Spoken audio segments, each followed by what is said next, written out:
Hey there. Tonight we're exploring the history of the American drive-in movie date. Not the Hollywood version you know.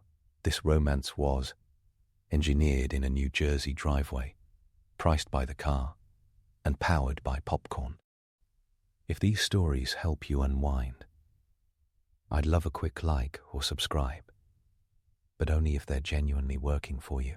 I'm curious where in the world you're listening from, so drop your location and local time in the comments.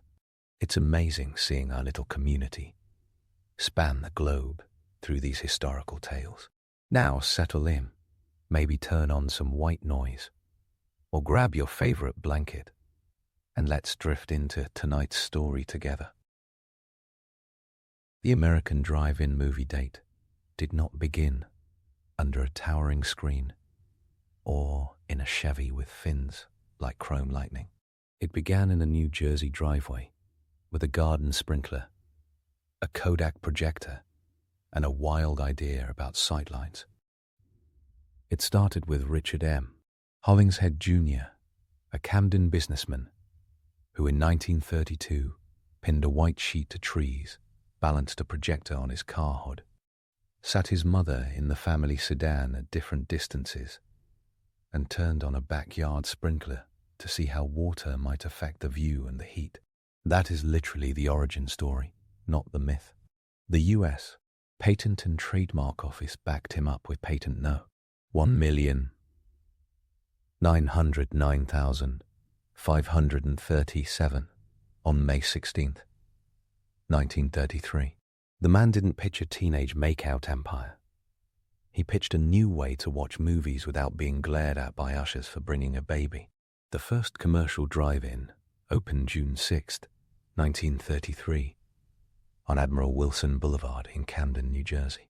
Hollingshead called it a drive-in theater, and it offered what he'd advertised: a stress-free family night out in a car.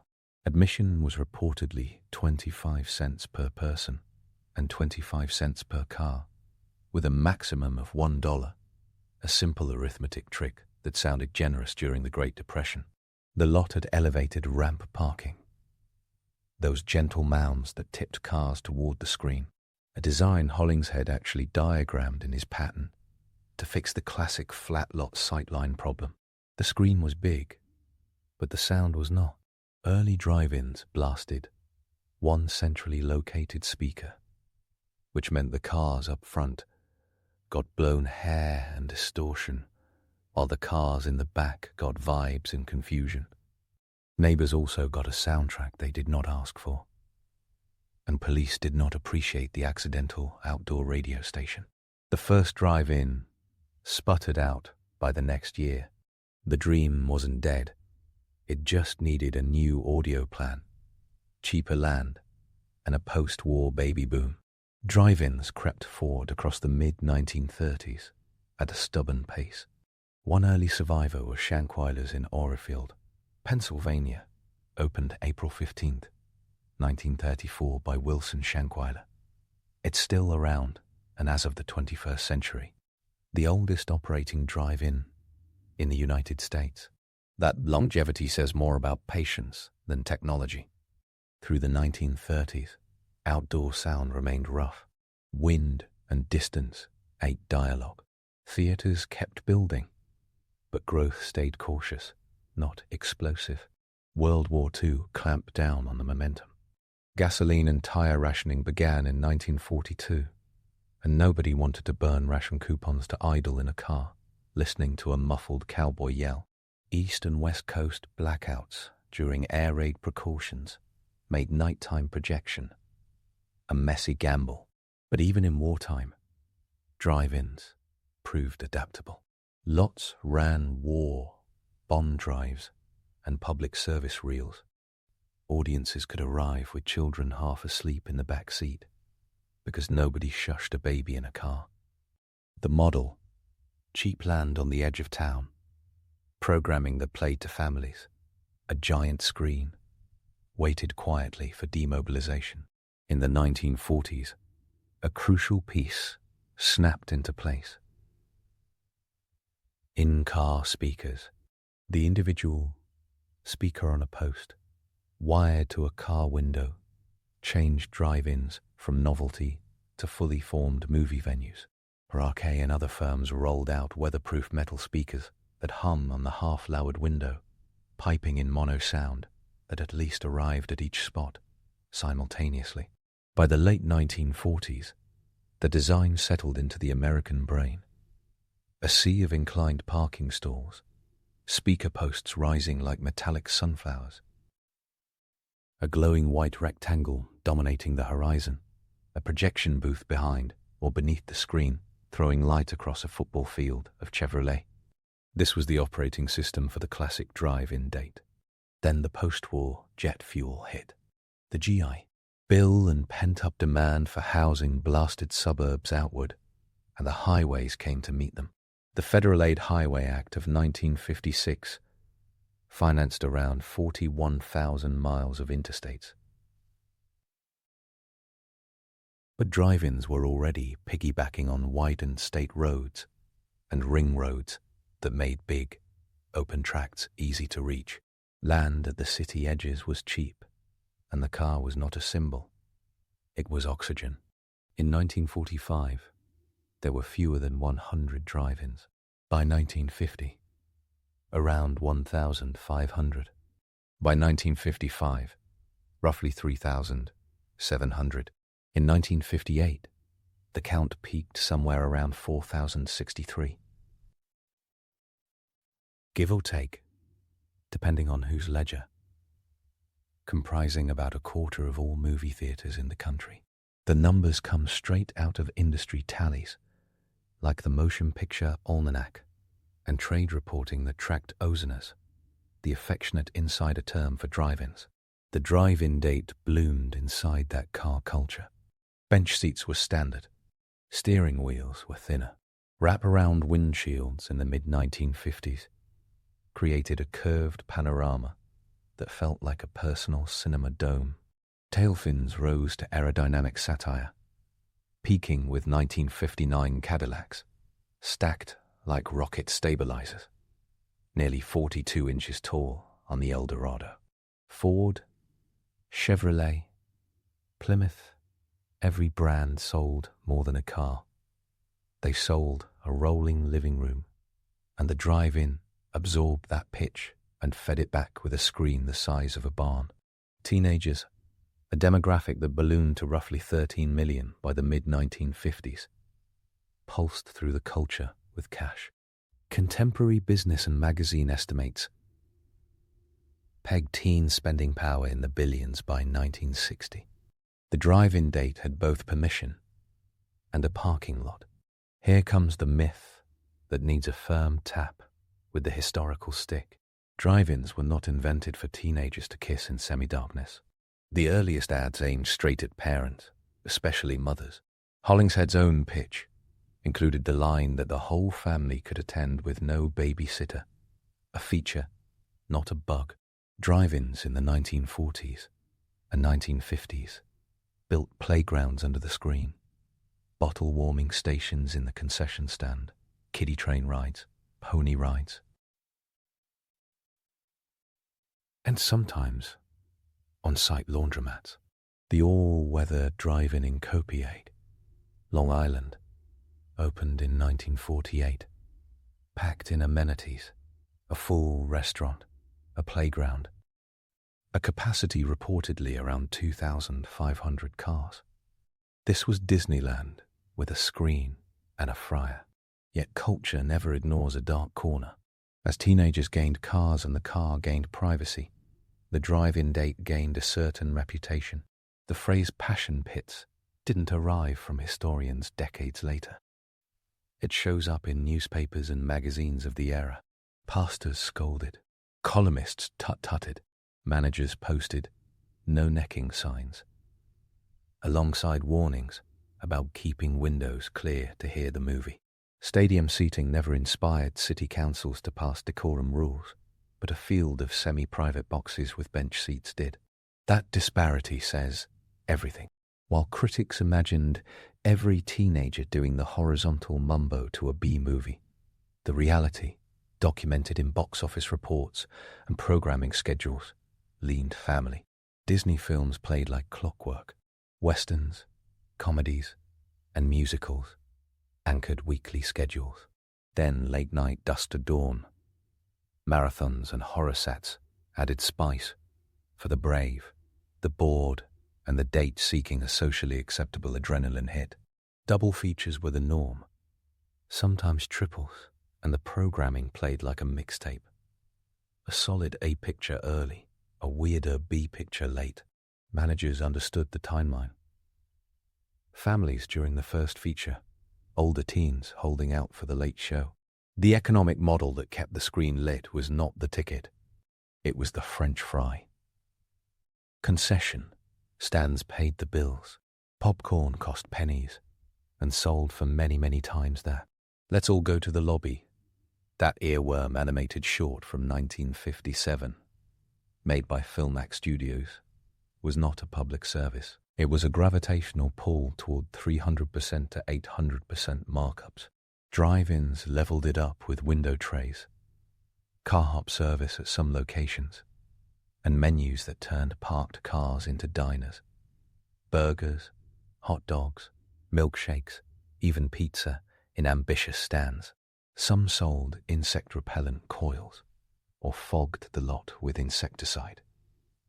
Did in the earlier years. Later pyrethrum, creating a grimly nostalgic haze that modern health guidelines would treat like a biohazard alert. Smell of popcorn and bug spray. A retro-olfactory time machine. A classic drive-in date unfolded like this. A warm summer night hummed with cicadas. Cars rolled in around sunset, tires crunching gravel as attendants with flashlights waved them to a ramp. The metal speaker, about the size of a loaf of bread, came off the post with a satisfying heft and clamped onto the half-cracked window, the cable snaking down like a leash. Lights snapped off. The picture flared up, often under a cartoon countdown or a Technicolor ad of dancing soda cups. Inside the car, the front bench turned into a strategy zone. Blankets and pillows migrated into laps. Soda straws tangled. The movie, at least the first one, tended to be safe family fare. The second feature edged toward scares or teenage rebellion. Titles like I Was a Teenage Werewolf, 1957, or I Married a Monster from Outer Space, 1958, that felt engineered in a lab to make a junior prom date inch closer, then pretend it was about the Wolfman. Moralists rolled their eyes. Teenagers rolled their windows. Everyone pretended to be shocked. The drive-in did real social work, too. Welcoming families that indoor theaters avoided. Parents with infants didn't have to apologize. People with mobility challenges could roll in and watch comfortably. Cash-strapped couples got 2 features for a bargain price if they timed it right. The car democratized the experience. Historians who specialize in drive-ins, like Kerry Segrave in his research on the industry, note how frequently operators boasted about being friendlier and cheaper than first-run indoor houses. Add-ons stretched the budget. Buck nights where a whole carload got in for $1, ladies' nights with discounts, or bottle cap promotions in partnership with soda brands. A dozen nickel and dime tactics made a $1.50 night feel generous. Lest nostalgia turned the windshield into rose-colored safety glass, there were hard truths under the charm. In Jim Crow states, many drive-ins enforced racial segregation, with separate entrances or designated areas for black patrons, or specific nights, until civil rights law pried the system apart in the 1960s. Pickets and lawsuits challenged those practices.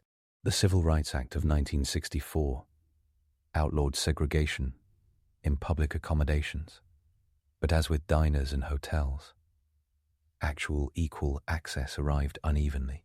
There is also the legal history of what could be shown on a giant screen, visible from the road. Municipalities tried to regulate nudity and indecency at drive-ins, specifically because of that visibility. In Erznosnik B, City of Jacksonville, 1975. The U.S. Supreme Court struck down a Jacksonville ordinance banning films with nudity if the screen was visible from a public street, saying the law violated the First Amendment.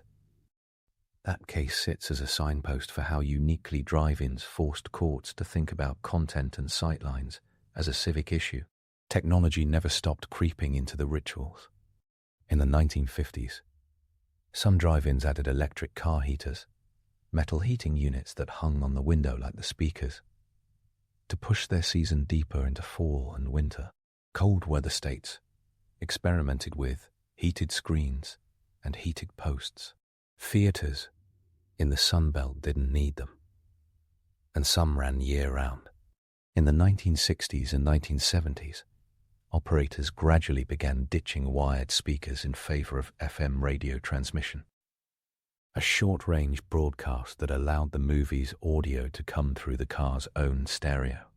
The CC's Part 15 rules on unlicensed low-power FM made this technically doable, and by the 1980s and 90s, FM stereo had become standard. It modernized the experience and cut maintenance costs. Replacing miles of wire and thousands of vandal-prone speakers was a slow fiscal bleed. The shift that rattled drive-ins hardest did not come from a projector manual. It arrived in economics and time. Land appreciation in suburbs turned a 20-acre drive-in into a developer's daydream. A classic single-screen drive-in might seat 600 to 1,000 cars and occupy 10 to 25 acres if you count the screen tower, projection booth, snack bar, projection booth, ingress and egress lanes, and the star of the show, empty daytime land. Shopping centers, garden apartments, and big-box stores made offers that were hard to refuse, especially in the 1960s boom. Meanwhile, indoor multiplexes, which could activate every square foot of a building 12 hours a day, promised landlords predictable rent. And then came the clock.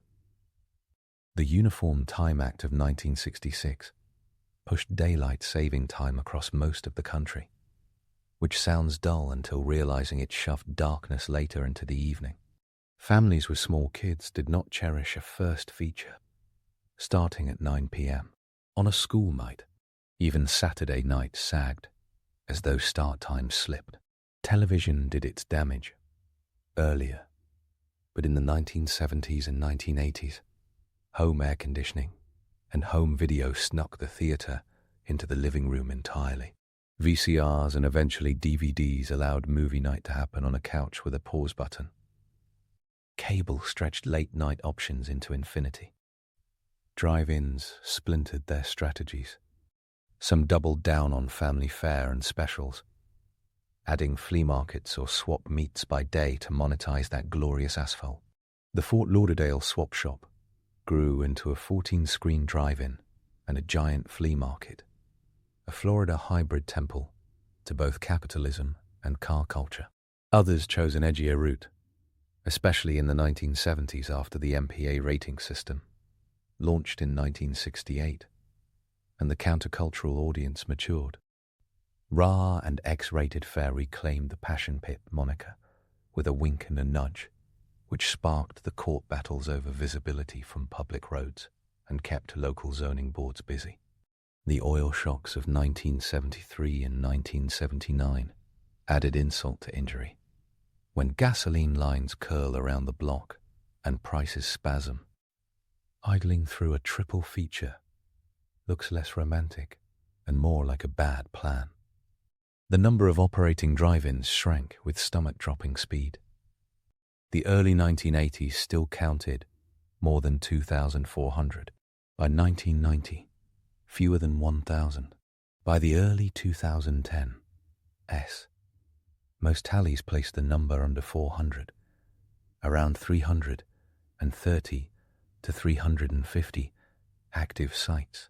The reasons pile up into a perfect storm. Land too valuable to waste on parked cars, Seasons too short, show times too late, audiences fractured by home tech, and studio distribution that more reliably served indoor multiplexes with first-run prints and desirable windows. A teenager trying to reenact a 1956 date in 1996 needed a map and the luck of living near a stubborn operator. Yet the drive-in date refused to die, because it still did. 3 jobs, modern life, fumbles. It turned a car into a private island, a movie into a shared event, and dinner into play. And it kept hacking itself to survive. When studios began phasing out 35mm film prints for digital distribution around 2012 to 2014, drive-ins faced yet another existential invoice. Digital projectors cost $70,000 to $100,000 per screen.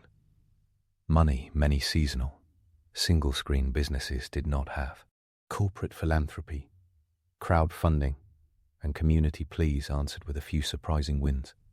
In 2013, Honda launched Project Drive-In, funding digital conversions for several theaters. Initially 5, eventually 9, after a public vote and a marketing blitz that framed the drive-in as Americana that deserved saving. Local chambers of commerce rallied. Save Our Drive-In went from nostalgia to line item. And then 2020 hit. The pandemic wrecking ball smashed indoor everything. Drive-ins did not just survive. They solved a problem. They offered safe social distance without losing the ritual. Families could roll in, tune to a radio frequency, and watch without touching anything except the volume knob and a bag of fries. Theaters, old and new, popped screens back up. Pop-up drive-ins took root in parking lots with inflatable screens and rented transmitters. The box office crowned unlikely kings. In the spring and summer of 2020, films like The Wretched, an indie horror flick, spent multiple weekends at #1 in the United States, almost entirely on the strength of drive-in receipts. Concerts went drive-in too. Pre-recorded shows by country and rock stars beamed to hundreds of screens, turning lots into arenas on wheels. It wasn't just nostalgia. It was logistics.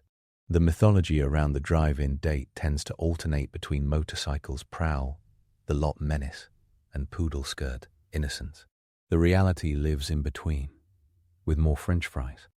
Consider car design, quirks that silently shaped behavior. In the 1950s, bench seats helped couples pull the classic scoot toward the center move.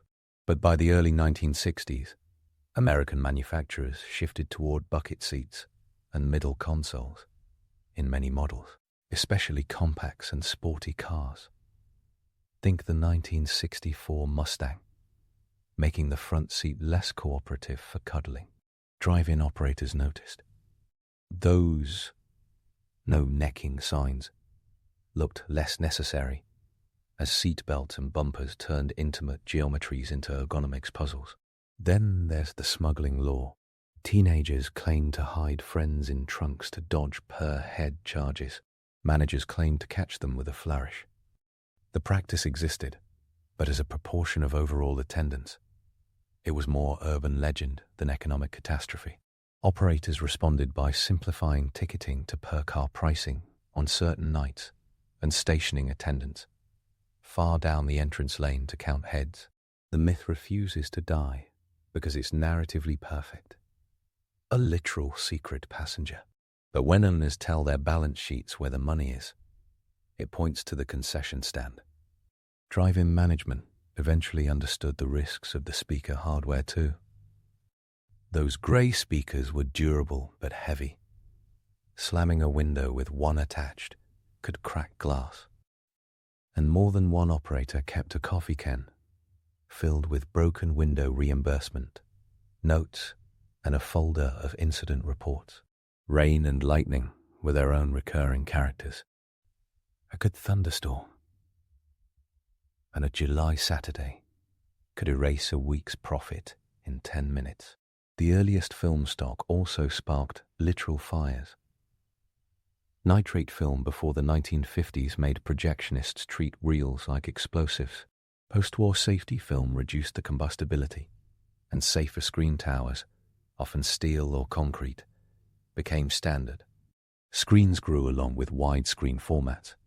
CinemaScope in 1953 meant screens over 100 feet wide became standard at larger venues, just to preserve the director's framing. Programming evolved constantly. Drive-ins would hinge a night on whatever could bring the wide audience, not just the dating crowd. Through the 1950s and 1960s, Disney's live-action portfolio and animated reissues anchored entire summers. Westerns and World War II films pulled in dads. Code D's promised background laughs, soft enough for a sleeping toddler. When television swallowed cartoons, drive-ins pivoted to spook shows, live stage gimmicks paired with monster marathons, or to themed nights. Stories pile up about dawn patrols, those dusk-to-dawn marathons, ending with the first violet hint of sunrise hitting the screen while exhausted attendants swept popcorn from parking mounds. That fatigue was real. A back-to-back triple feature could run 5 to 7 hours. Drive-ins also doubled as civic spaces. Robert Schuller, the televangelist who later built the famous Crystal Cathedral, began holding Sunday services in 1955 at the Orange Drive-In Theater in California. Parishioners parked, rolled down windows, and listened to a sermon. The hybrid of church and automobile felt made for Southern California. Politicians, charities, and local clubs rented the venues for rallies and fundraisers. In certain regions, vaccination clinics and car inspections piggybacked on the design too. The idea was simple. If a drive-in could service 800 cars in 2 hours with burgers and ticket stubs, it could certainly process a line of cars for a public task in daylight. If a single image cements the drive-in date in American pop memory, it's often drawn from films that treated the drive-in itself as a character. American Graffiti, 1973, built its mood around cruising, car hops, and neon, even if the storytelling mostly hung out in parking lots and diners. Grease, 1978, put a drive-in on screen as a high school culture diorama. Twister, 1996, used a drive-in showing The Shining as a cinematic matryoshka, a movie watching a movie until the storm rips the screen apart. The Admiral Twin Drive-In in Tulsa, opened in 1951, became background for The Outsiders, 1983. When a massive fire consumed the Admiral Twin's wooden twin screen in 2010, the community raised funds, and a new steel tower rose in 2012. That pattern, loss and rebuild, fueled by local love, keeps the drive-in date alive beyond spreadsheets. There is a legal subplot worth noting about the 1930s patents. Hollingshead's patent let his company, Park-In Theatres Inc., license the concept, ramps, screen orientation, car arrangement to other operators. In practice, the industry bristled. In 1950, a federal court invalidated key claims of the patent, finding the combination of known elements, outdoor screen, ramps, parked cars, was not a patentable invention. That ruling essentially cracked the gate and allowed rapid, unfettered expansion without licensing fees. That's another reason the 1950s boom feels like a dam break in the graphs. Sound, ironically, circles back to privacy. When IM broadcasts replaced Windows speakers, audio fidelity improved and theft disappeared. People did tend to forget to return speakers. Stereo sound made explosions. Pop and music bloom. The side effect for dating couples was discretion. A risque joke or a tearful confession didn't carry 3 stalls over through a tinny speaker. It stayed in the car, behind rolled-up windows. The car became a cocoon again, which played perfectly into the reason many dates chose the drive-in in the first place. Not every date wants to be seen. Part of the pleasure is the shared invisibility. Eyes forward, bodies parallel. A bowl of fries between. The content on those massive screens never existed in a vacuum. Exploitation films built part of their low-budget empires on drive-ins. American International Pictures, founded in 1954, marketed directly to teenagers with double features of monsters, hot rods, and bikinis. These films cost little, promised titles that sold themselves, and relied on lots like the Rocket Drive-In or the Starlight to create the vibe. IPE's founders knew teenagers came in pairs, or packs with small bills and low thresholds for boredom. They programmed accordingly. At the same time, studios jealously guarded first-run releases for downtown and suburban indoor theaters that kicked back percentages and kept plush seats filled.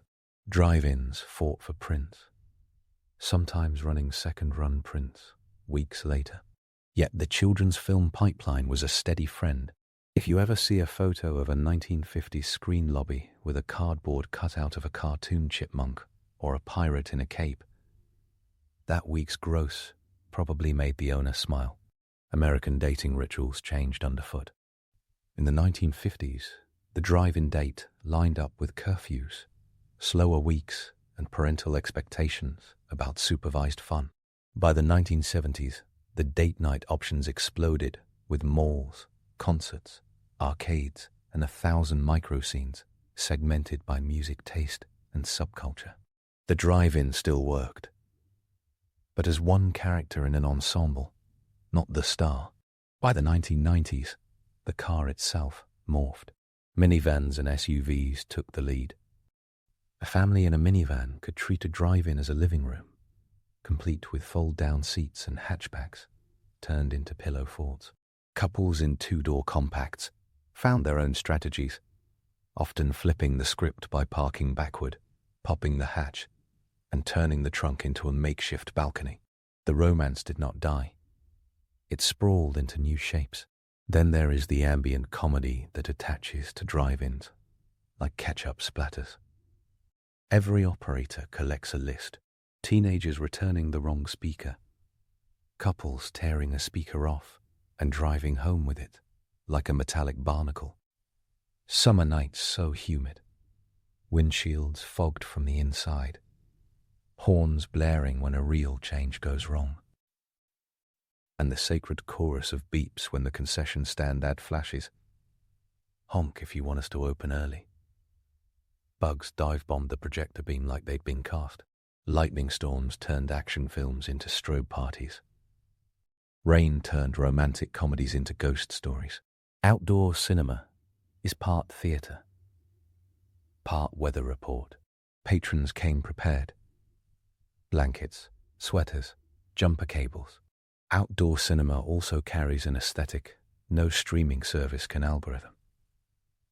A 100-foot screen under a night sky turns commercial entertainment into a civic ritual that feels homemade.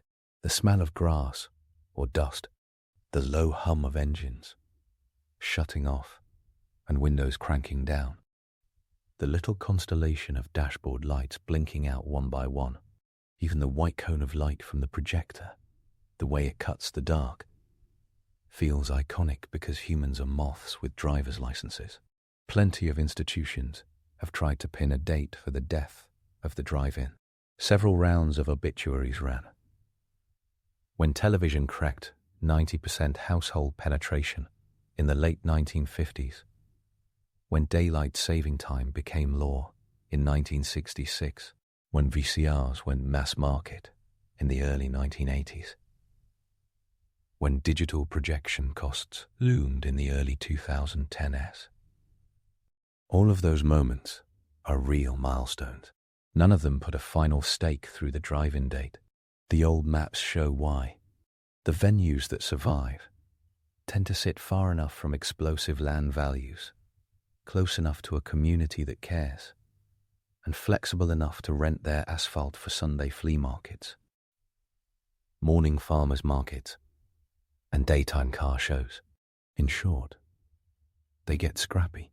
They also get curated. Operators schedule retro nights with Grease sing-alongs, Shark Week marathons outdoors, or Halloween spooktaculars that pair horror classics with costume contests. Food steps up too. The 21st century concession stand sometimes looks like a county fair, with local food trucks and regional treats. Pierogies in Pennsylvania, green Chile cheeseburgers in New Mexico, fry bread tacos in Arizona. The date becomes dinner and a film, as a literal experience, not a split-check negotiation. Any serious look at drive-ins should nod to their historians, the people who chase down lease records, patents, and old phone book ads to separate myth from marketing. Kerry Segray's research on the history of drive-in theaters helped quantify the slow early years and the explosive 1950s. Don and Susan Sarnes' work on American drive-ins captured the architecture and ephemera, the speaker posts, the marquee fonts, the snack bar art that make the photographs sing. Filmmaker April Wright's documentary, Going Attractions, put operators on camera explaining where the money goes and why they stick with it when simple arithmetic says sell. The Smithsonian's collections keep those grey speakers and movie countdown clocks in climate-controlled peace, proof that disposable gadgets become artifacts when wrapped in enough memory. Because the American drive-in date is not just a teenage custom or an automotive quirk, it is a genuinely new social space invented in the 20th century, private and public at once. The entire theatre experience is modulated by a car door. Privacy exists within community. A couple can be alone, 5 feet from a family of 6 and a Ford Fairlane of college kids. The rules of the game are clear enough to prevent chaos and loose enough to allow smuggled quilts and thermoses. Few public leisure spaces hit that mix. Not every memory sparkles. Seasonal jobs paid unevenly. Weather killed margins. Some owners tumbled into late-night adult programming that alienated neighbors and invited lawsuits. Safety wasn't perfect. Carbon monoxide from idling engines could build up in the wrong conditions. Accessibility varied, even with the car advantage. Zoning boards could yank permits on a whim if politics turned. But the survival of hundreds of venues across 8 decades under that kind of pressure is its own data point. If this were a startup, this would be a resilient business model backed by weirdly fierce customer loyalty. It also helps that Americans love things that feel like outsized home versions of something familiar. A drive-in is like a backyard TV that swallowed a barn. The movie industry understands this pulse. Studios sometimes send classic reissues specifically to drive-ins, knowing a limited indoor run might bleed money, but a nationwide nostalgia tour with lawn chairs and pickup truck beds might sell out. Consider summer nights when Jaws or Raiders of the Lost Ark returns in remastered bliss to a screen originally built for Tex Ritter and Roy Rogers. A shark lunges. 100 SUV hatchbacks bounce from shrieks and laughter. 2 different centuries shake hands. Underpinning the nostalgia, there is a metric that explains why the drive-in date keeps orbiting. It is cheap romance at scale. A restaurant wants the couple to leave as soon as they finish dessert. Table turns keep the lights on. A bar sells 4 drinks and then loses patience. A stadium wants 90 minutes of focus and $12 beer. A drive-in sells 4 hours of time for the price of a single ticket and a fries and a soda, deal the size of a baby's head. Even if drive-ins never again hold a quarter of the nation's theaters, they hold an outsized share of certain hearts because they sell a commodity that has only grown rarer. Time together with the phones mostly out of reach, the talking mostly sideways, the world mostly blurry at the edges. It is worth circling back to where this all started. Back to the driveway in 1932, where a New Jersey tinkerer leaned into headlights and math. Hollingshead's sprinkler approach was 2 parts practical and 1 part spectacle. It knocked down dust. It added evaporative cooling on steamy Jersey nights. It also made a story. The press ate it up. He got a patent, opened a theatre, hung in there as long as the tech would allow, and then watched others scale it into an industry. A small-scale hack turned into an American ritual. The numbers: 4,063 drive-ins in 1958, tens of thousands of cars in a single night at the giant lots, a concession empire under every screen. Give the scale, the images give the romance, and the details: speaker posts that dented windows, countdown clocks that hypnotized, flea markets that paid the electric bill. A Supreme Court case about nudity and a Jacksonville ordinance. Give it texture. Even in the 2020s, reports flicker into local news feeds each summer about grand reopenings, digital upgrades, retro double features, and church services at dawn. COVID-19 yanked the drive-in out of memory and dropped it into crisis management, and audiences responded by forming lines longer than any nostalgic Instagram caption should allow. Movies that never dreamed of topping the box office suddenly landed at number 1 because crowds preferred buckets of fries, radio audio, and a parking stall to any indoor alternative. There was comedy in that reversal, but also clarity. The history of the American drive-in movie date does not resolve into a single era, because every decade repaints the screen. In the 1930s, it was invention. In the 1940s, compromise and stubbornness. In the 1950s, superstardom with a moral panic chaser. In the 1960s and 1970s, improvisation amid creeping obsolescence and a cultural blender. In the 1980s and 90s, contraction and memory work. In the 2000s and 2010s, reinvention and digital triage. In 2020, public health salvage operation with a side of country concerts parked under the stars. Through it all, the date night thread never snapped. It thinned, tangled, rerouted, but it never broke. One final myth needs labeling before the credits roll. That charge, drive-ins died because of the VR, has hung around longer than some lots. It reads clean, but it flattens the stack of causes. Economists who have looked at leisure spaces track a layered collapse.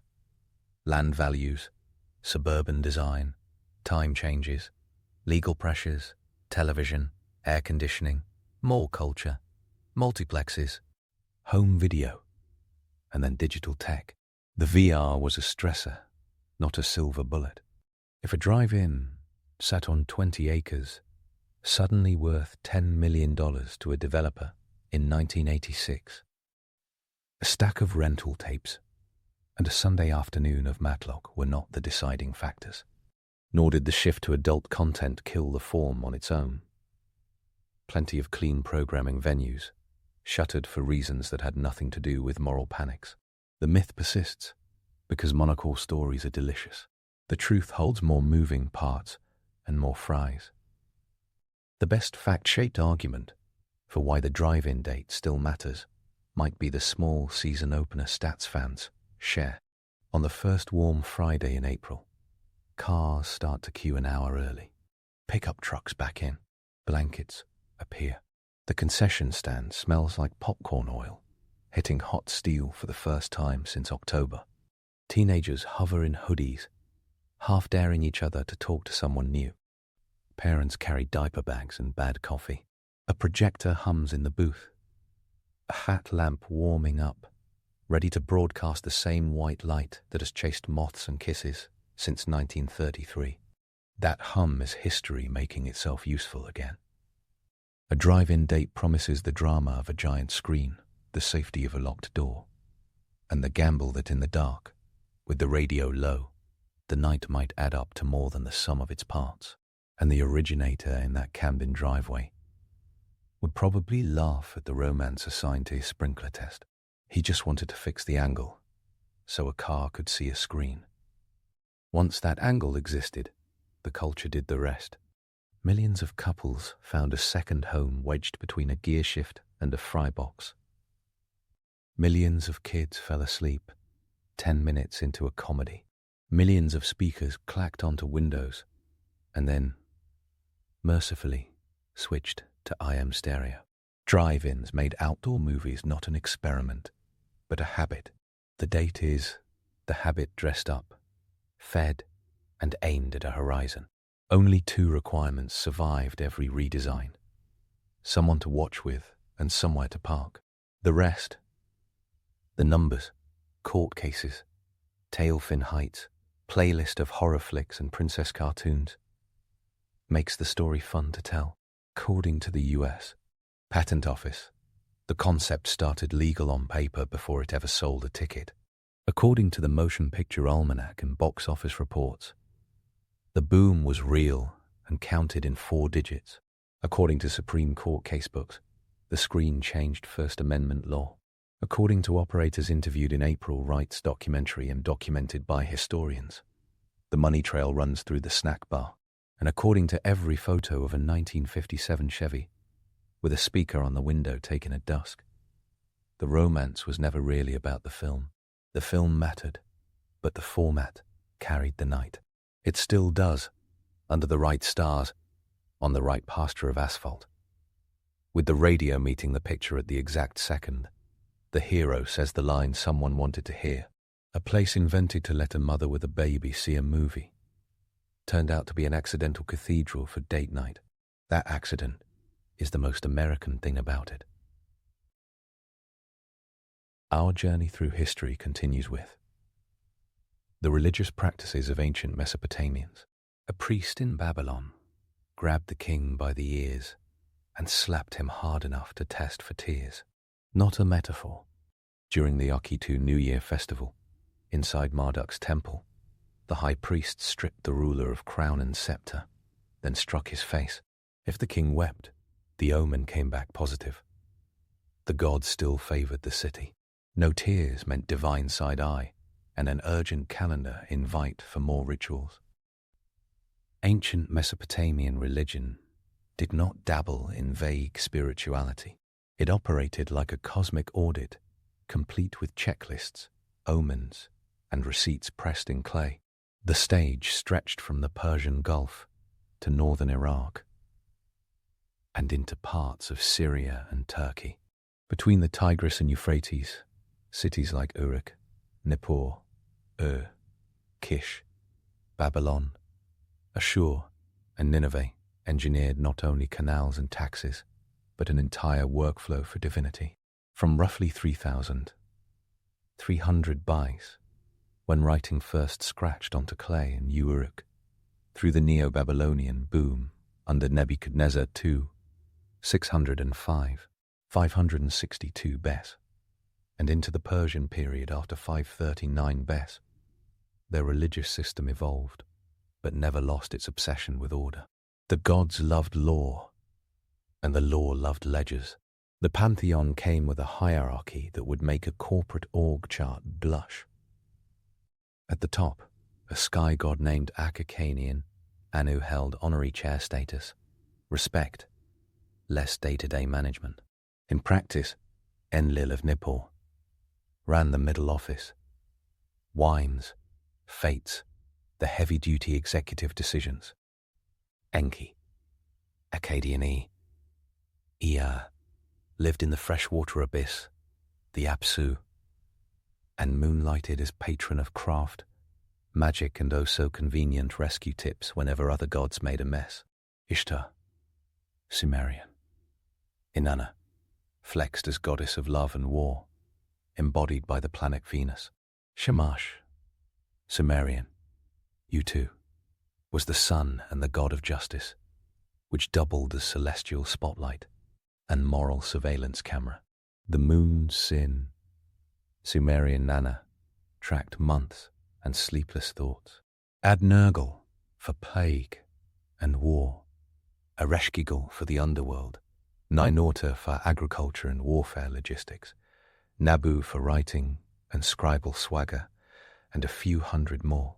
And the picture sharpens. By the first millennium Bess, each visible planet had a divine assignment.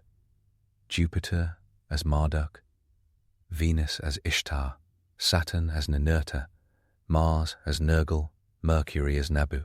The sky was not silent. It was a boardroom. Local identity stayed powerful. Uruk loved Inanna.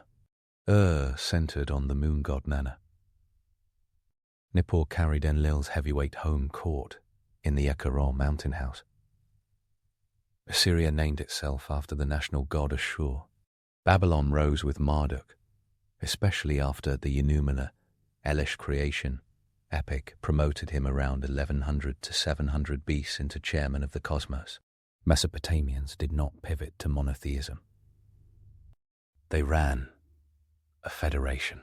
In god politics, a city's rise could lift its deity's ranking, but demotions never erased the others. Even late, when Babylon's Marduk got star billing, Ishtar, Shamash, Sin, and the rest still clocked in. The religious life took place where the gods literally lived. Temples, not metaphorically lived. Statues inside the sanctuaries were not symbols. They were the deity's body, animated by a specialized ritual called Mes-P, the opening of the mouth. Priests washed a new statue, purified it with cedar, water, and incantations, drove it to the river, and symbolically severed ties to the workshop so no human made it. Then the god moved in. After that, the temple staff woke the statue in the morning, washed it, dressed it in linen, fed it bread, beer, meat, dates, honey, and incense, and put it to bed at night. The god's meals were real, served fresh, and itemized. Offerings lists read like luxury grocery orders, with weights in shekels and minas. The smoke and aroma delivered the divine portion. The leftovers went to priests and staff.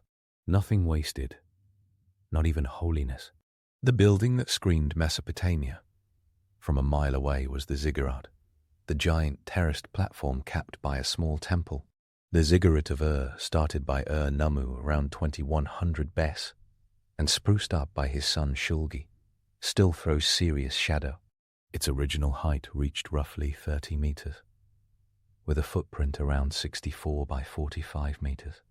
Farther north, Babylon's Etemenanki, house, foundation of heaven and earth, dominated the skyline when Nebuchadnezzar II rebuilt it in the 6th century BC. Classical writers claimed insane heights. Archaeology prefers restraint. The practical point stays steady.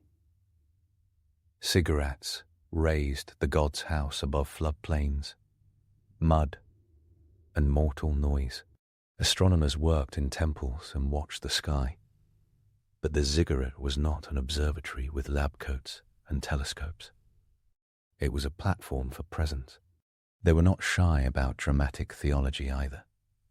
In the Enuma Elish, copied in Ashurbanipal's library in Nineveh, 7th century Bas, Marduk split the chaos dragon Tiamat like a fish and stretched her body to form heaven and earth.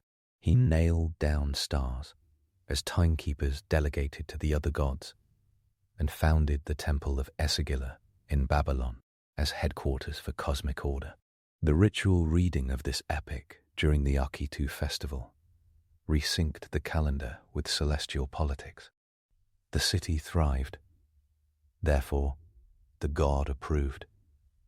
Therefore, the city thrived. It looped elegantly. That loop needed proof. Divination supplied it with professional intensity. The Bara priests practiced ectospicy, the examination of animal livers, mostly sheep, as a way of reading the divine reply to a carefully posed yes or no question.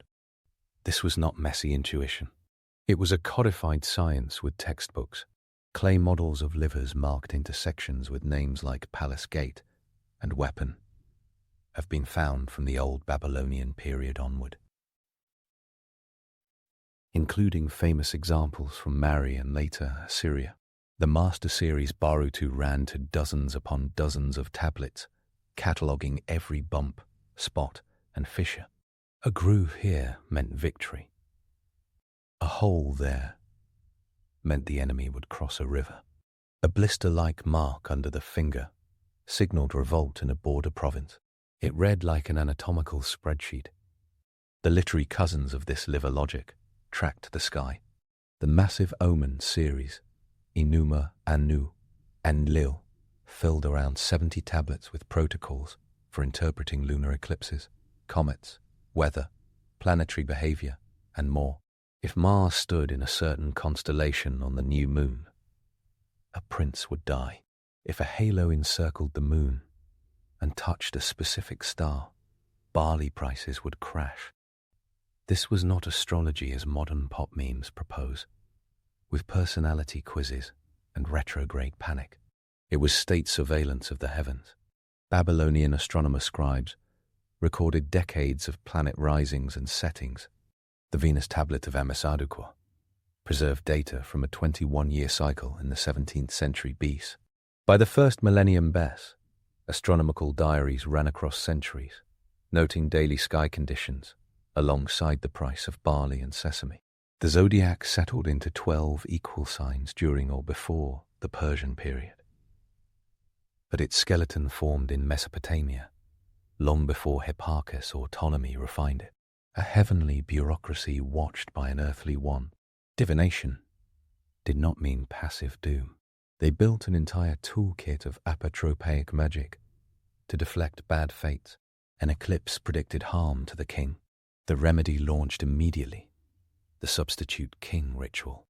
Texts from Neo-Assyrian palaces describe enthroning a stand-in, sometimes a gardener or commoner, dressing him like the monarch, keeping him on a fake throne for a set period, often 100 days, and then executing him to absorb the predicted fate.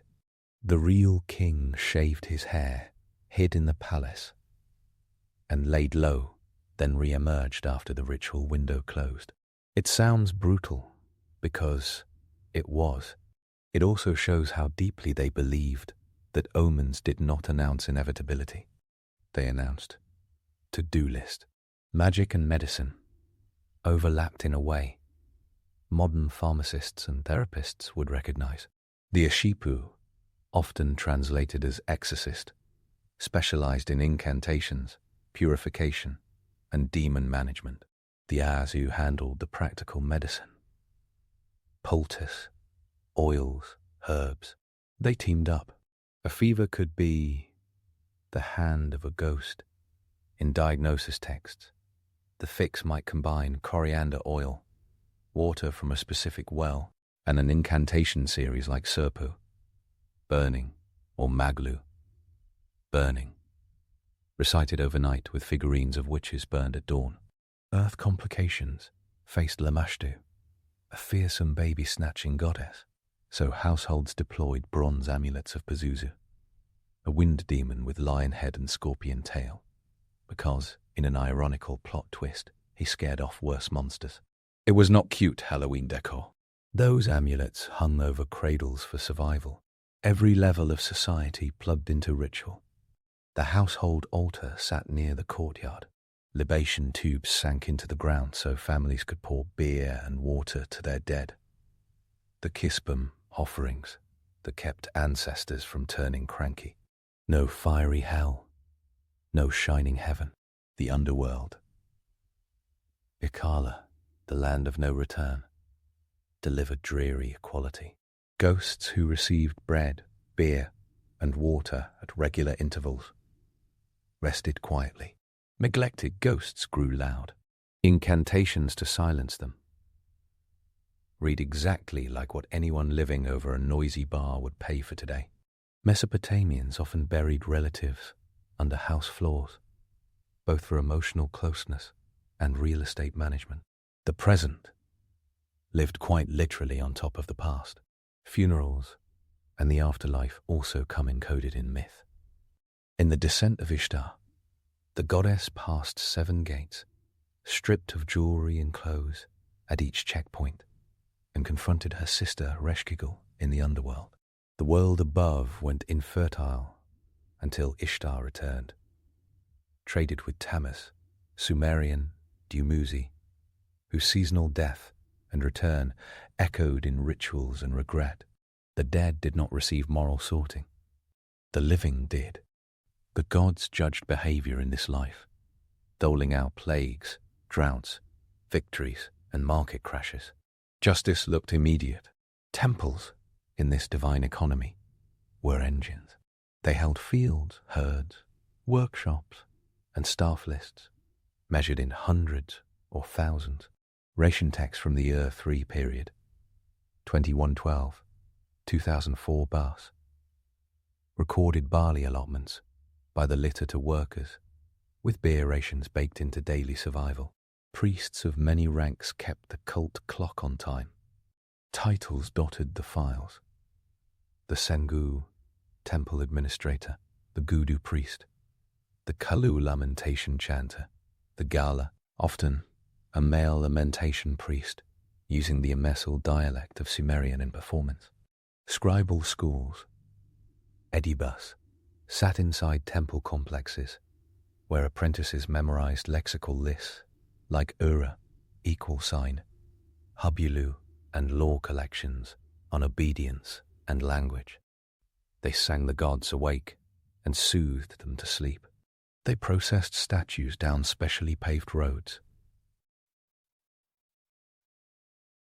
paraded through city gates, protected by colossal lamassu, winged bulls, or lions with human heads, and sailed deity images on barges during river festivals. They staged holy theatre with an engineer's eye for detail. The Akitu festival in Babylon rewired time every spring, on 1 Nisanu, when the river rose and barley sprouted. Over 12 ritual-heavy days, the city purified itself, recited the Unima Hellish, brought Marduk's statue out of Esagila to the Akitu house outside the walls, and orchestrated royal humiliation and renewal. That slap from the priest was a test and an omen rolled into one. The king's tears read the sincerity and cosmic signal. In a divine monarchy, optics mattered to heaven. Sacrifices happened constantly.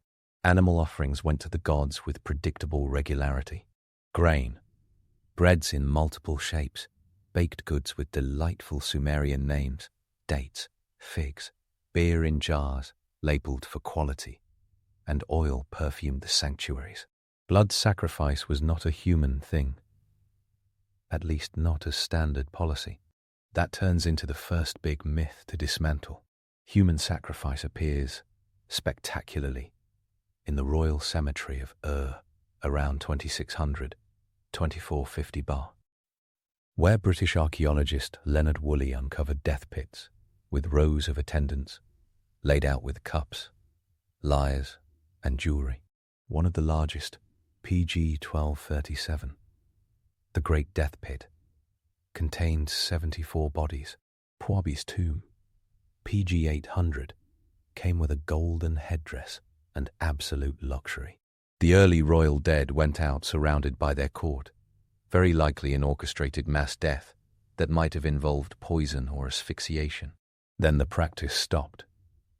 Across the long span from the Akkadian Empire to the Neo-Babylonian kings, Mesopotamian religion leans on animals and offerings, not people. No general ritual of human sacrifice, no conveyor belt of temple victims.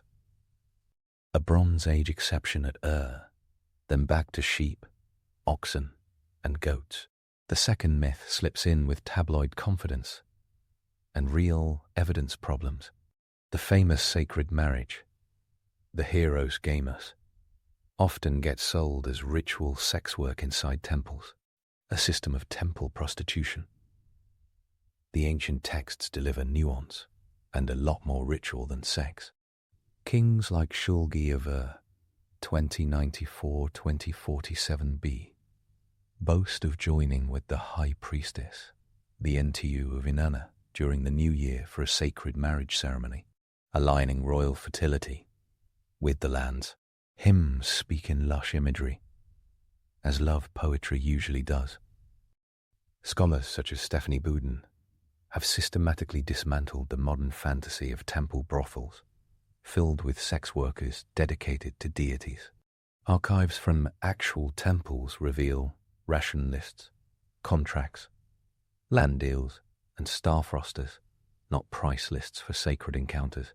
Women dedicated to deities existed. Naditu women at Sippar and Babylon managed property and ran businesses under the protection of Shamash. But their lives looked like cloistered economic independence, not ritualized sex for pay. The draw of the myth is obvious. The evidence says otherwise. Myths shaped practice, and practice fed back into myth. The Epic of Gilgamesh, assembled by the time of Ashurbanipal's library in the 7th century Bars, from older Sumerian sources, tracks a king of Uruk chasing immortality and returning wiser, not eternal.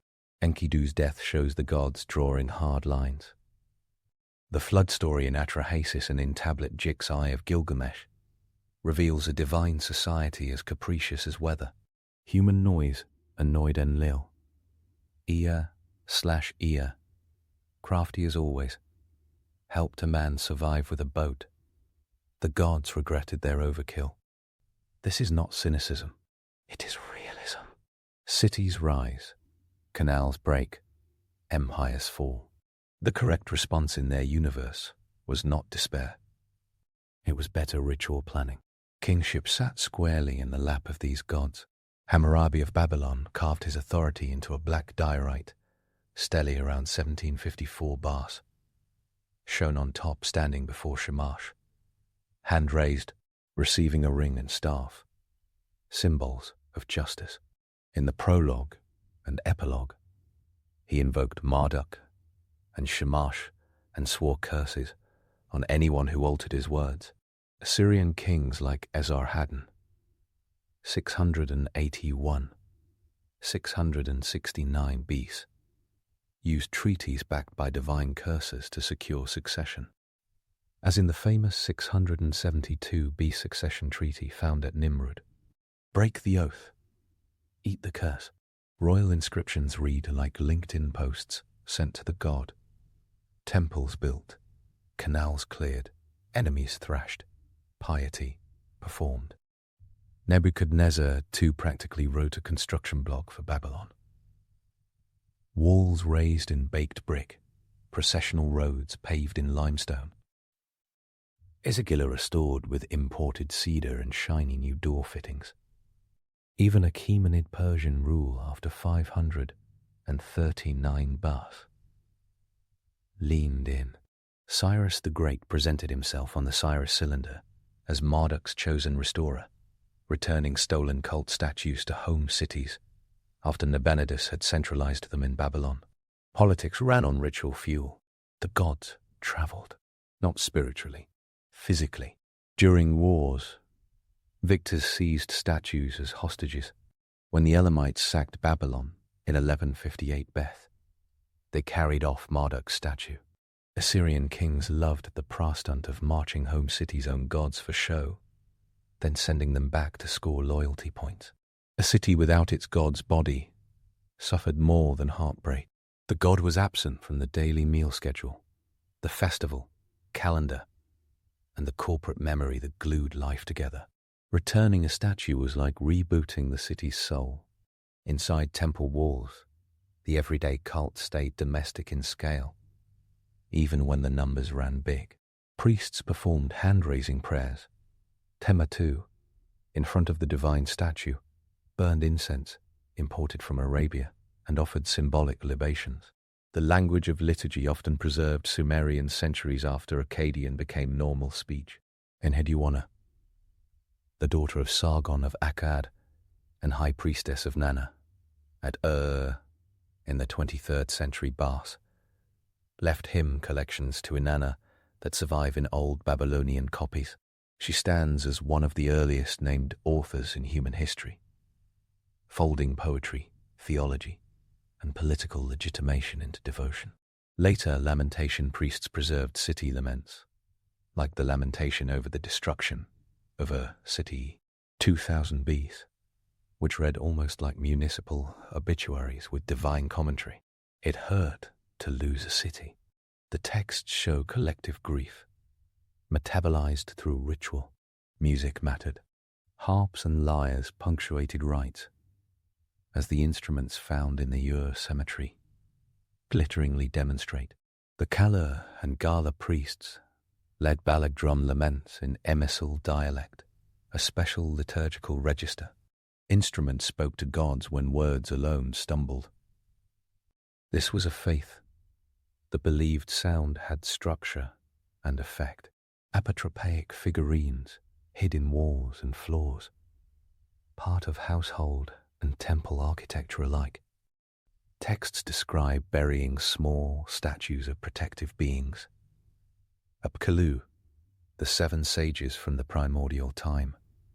Ugalu, the lion-headed guardians. Laamu, the hairy heroes. The Mushhashu snake dragon, at gateways, corners, and under thresholds, to ward off intruders of the human and demonic variety. The practice grew especially dense in the Neo-Assyrian period, 9th-7th centuries BC, where royal palaces in Kalu, Nimrud, Ninarud, and Khazabad combined massive lamassu at gates with micro-ritual fortifications underfoot. The gods liked good security. Ziggurats, unfortunately, for countless tourist brochures, did not host nightly sacrifice at the summit. The top shrine held the god's resting place, sometimes furnished like a bedroom for divine rest during particular rites. Myths of star priests gazing from the summit all night long sound lovely in modern coffee table books. The reality looked like temple staff using rooftops and courtyards to watch the sky, and scholars reading omen tablets by lamplight. The platform was primarily theology in brick. Regular people did not live in a fog of festivals either. While the calendar bristled with official rites, Akitu in the spring, Ishtar festivals in early summer, the month of Tammuz, Duuzu for Dumuzi, daily piety centered on household acts. Little terracotta plaques with goddesses nursing infants, small altars with an incense burn mark, offerings of beer poured into ancestor tubes, once a month, perhaps on the new moon. The fear of demons flowed into common amulets. The hope for prosperity flowed into little clay figurines set by the threshold. The balance felt familiar. Temple liturgy at scale, home ritual in sweat and clay dust.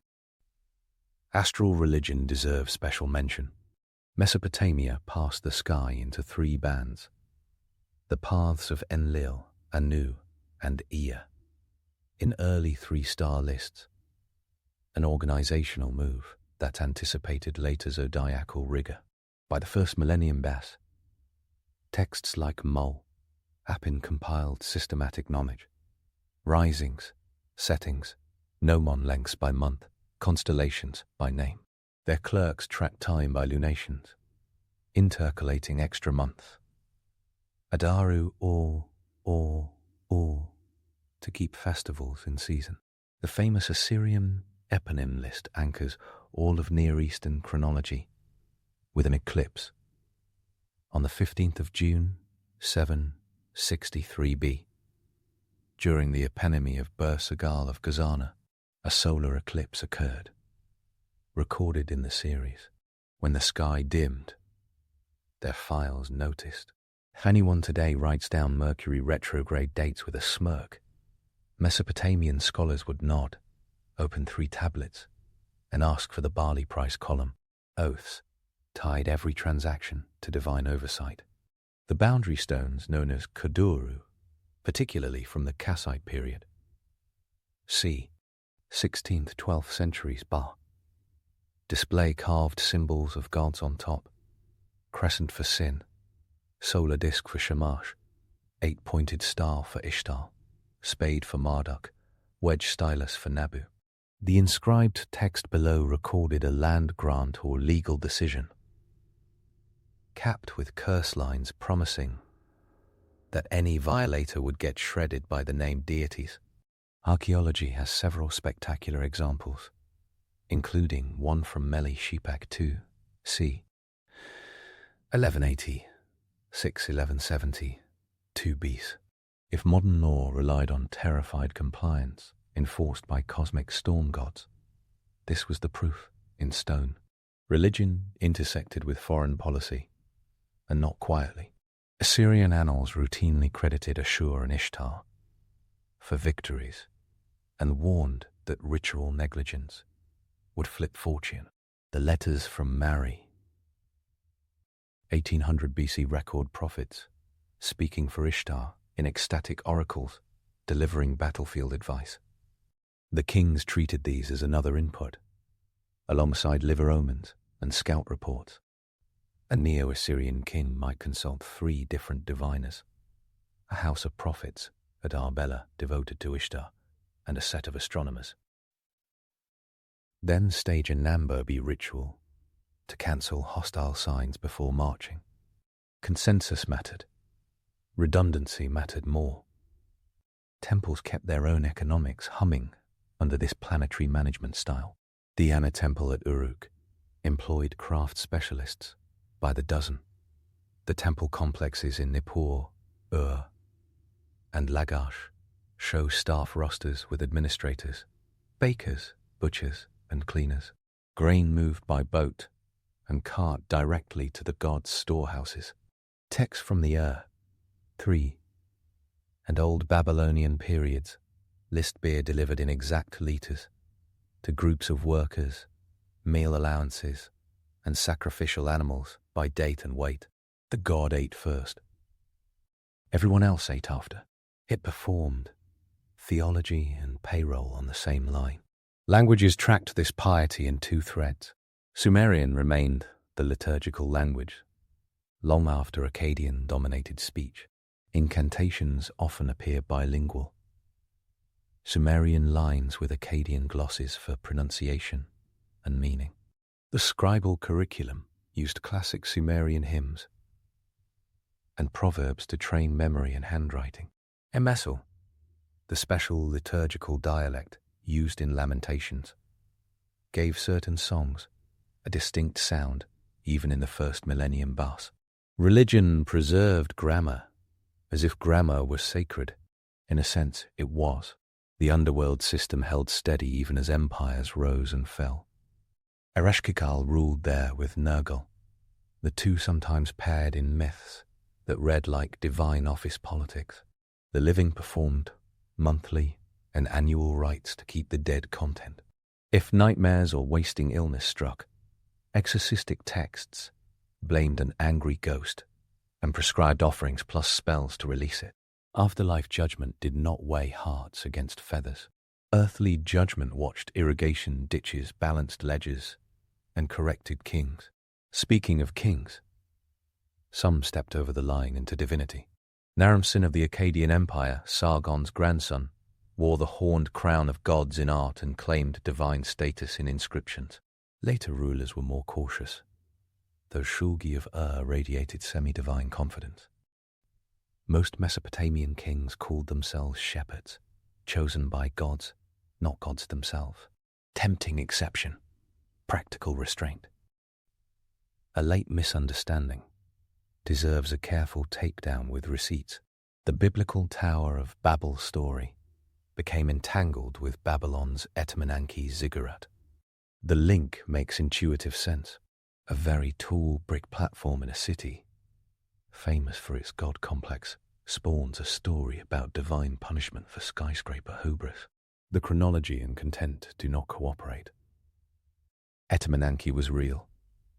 Nebuchadnezzar too expanded and beautified it around the 6th century BC. Earlier versions existed. The Genesis narrative postdates it and transforms very Mesopotamian themes, divine human negotiations over city grandeur, into a story about language diversity. Mesopotamians themselves never complained that the ziggurat made their god insecure. They bragged that it made the god comfortable. Material culture keeps filling in this world with tactile detail. Cylinder seals rolled on. Wet clay show worshippers, led by a minor deity into the presence of a seated god, with the crescent moon or eight-pointed star floating above like divine logos. Clay plaques depict Ishtar with wings and weapons, women nursing infants, protective spirits, strangling lions. The Mushashushu dragon stretches along glazed bricks on Babylon's Ishtar Gate, reconstructed today in Berlin from 6th century Bass originals. Stones, bricks, clay and glaze, said the quiet part out loud. Don't mess with the gods. The timeline moved, but the system adapted. Sumerian city-states. 2900 to 2350 BC. Rotated rituals around patrons like Inanna of Uruk, Nana of Ur, Enlil of Nipper. The Akkadian Empire, 2334, 2154 Ba, centralized some elements under Sargon and Naram Sin, while leaving local cults thriving. The board ziggurats and fixed calendars within a rationalized state style that modern administrators would recognize on sight. Old Babylonian rulers, including Hammurabi, 1792-1750 Bas, built on the system. Then Kassite rulers, built on the system. 1595-1155 BCE installed dynasty-wide god diplomacy with Kadoru stones. Assyria, 911-609 Ba, combined steel and incense, exporting fear and importing cedar, lapis and tribute. The Neo-Babylonian flourished under Nebuchadnezzar II and collapsed into Persian hands in 539 Bes. Through it all, ancestors drank through clay tubes, ex-despici answered kings, and temples fed gods. The evidence for all of this does not depend on one library. It sprawls. Ashurbanipal's library in Nineveh, with over 30,000 tablets excavated in the 19th century by Austin Henry Layard and Hormuzd Rassam, preserves omen series, incantations, hymns, Gilgamesh, medical texts, and letters. Archives from Mari on the Euphrates hold letters from prophets, court officials, and spies. Nipper's temple quarter disgorged thousands of administrative tablets, hymns, and school tablets. Babylon's ruins tell stories in bricks stamped with Nebuchadnezzar's name. Ur's cemetery, dug by Woolley in the 1920s, shows gold headdresses and lyres with bull heads alongside stacked skeletons under bitumen. The topography of faith appears in mud and fired clay, which is why it survives so well. Rain destroys paper. Mesopotamia invented a better filing system. The gods stayed hungry, but not greedy in the way modern cynicism expects. Offerings scaled with circumstance. Houses gave what they could. States gave what they should. When crisis hit, drought, plague, rebellion, rituals intensified. When eclipses ate the sun, everyone panicked professionally. The remedy sequence: cover water, stay inside, burn specific juniper, plant protective figurines, promote a fake king, kicked in like a disaster protocol. They did not pray and wait. They worked and prayed. Law tied into this so tightly that carving the word religion away from administration stops making sense. Oaths called down Shamash and Ishtar. Treaties laid out curses with gory creativity. A boundary stone that shows a scorpion, a goatfish, a lightning bolt, and a stylus is not a cute, ancient emoji set. It is a spiritual minefield warning trespassers that every organ of heaven remains watching. Hammurabi steel does not show divine approval as a rubber stamp. It shows justice sources in sunlight, in the day-to-day. A temple smelled like baking bread, roasted meat, beer mash, bitumen from maintenance crews, cedar shavings from carpenters, and incense curling up from braziers. The floors felt dusty, despite endless sweeping. Reed mats surprised sandaled feet, with soft spots. The god's statue, slabbed in gold leaf in richer sanctuaries, glowed in lamplight. Outside, vendors sold dates and fish by the city gate. Inside, a scribe balanced a hand copy of an incantation against an older tablet and muttered about broken signs. Overall, the vibe was half kitchen, half courthouse, and entirely serious. There is a temptation to call all of this superstition. That would miss the scale of pattern detection at work. Their astronomers built chronological anchors still used by historians today. Their pharmacopoeia listed plants and recipes modern chemists still examine. Their legal codes integrated ethics, social hierarchy and procedure. The line between a bow reading a liver and a modern analyst reading a market indicator looks thinner when both carry decades of case histories. The word for omen, shepul, shares a semantic neighborhood with footprint, as in a track left by a passing animal. The gods, in their view, left footprints in sky and gut. Priests read them with practice, not vibes. Another myth melts when placed under lamplight. The tidy separation of religion and science as enemies. Mesopotamian astronomer scribes did not restrict themselves to myths. They measured the synodic period of Venus carefully enough to build prediction schemes. The Venus tablet of Amesardica is not a poem. It is data with dates. Mal. Appin's gnomon lengths are not allegory. They are geometry in the service of priestly schedules. Debates in modern scholarship argue about the degree to which astrology drove astronomy, or the other way around. The binary does not map well onto one-stem millennium Bose Babylon, where a scholar could copy a Nunima Elish at dawn, compute a lunar eclipse by afternoon, and perform a purification ritual at night, with nobody feeling these tasks contradicted each other. Religion also gave women public roles beyond myth. Enheduanna's hymns built a canon. Naditu women in Sipar formed an economic class, with property, loans, and contracts preserved on hundreds of tablets. The Enchu priestess held ceremonial rank that mattered in state ideology. Lamentation professionals, while male in many cases, performed in linguistic registers coded feminine within liturgy, a complexity that speaks to a more elastic sense of ritual gender than many moderns expect. None of this pretends equality is a social norm. Mesopotamia was hierarchical and often harsh. The religious landscape still opened pockets of agency. In the rawness of war and disease, they leaned into the logic of reciprocity. Give the god food, the god gives rain. Recite the incantation properly, the demon departs. Restore a ruined temple, the city rebounds.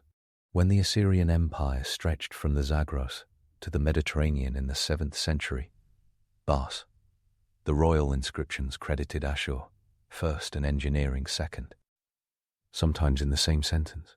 When Babylon shone with lapis blue bricks, Nebuchadnezzar's inscriptions thanked Marduk for enthusiasm and also boasted about firing millions of bricks. Material reality and spiritual causality were roommates, not rivals. Even mundane artifacts pressed the same point. Clay tags from the Neo-Babylonian period record deliveries to and from temple kitchens with exact numbers: 10 sheep, 3 oxen, 50 measures of barley, 2 jugs of fine beer. A kitchen worker's name sits on a tablet side by side with the name of the ritual. Cylinder seals roll over these cuneiform lines with images of supplication. Bureaucracy and awe ride the same clay. The push and pull of innovation and tradition shows up in the late periods. Under Persian rule, Aramaic joined Akkadian in daily business, while cuneiform scribes kept religious literature vibrating on tablets. The zodiac crystallized with Greek interactions, but its bones remained Mesopotamian. Temples continued feeding the gods.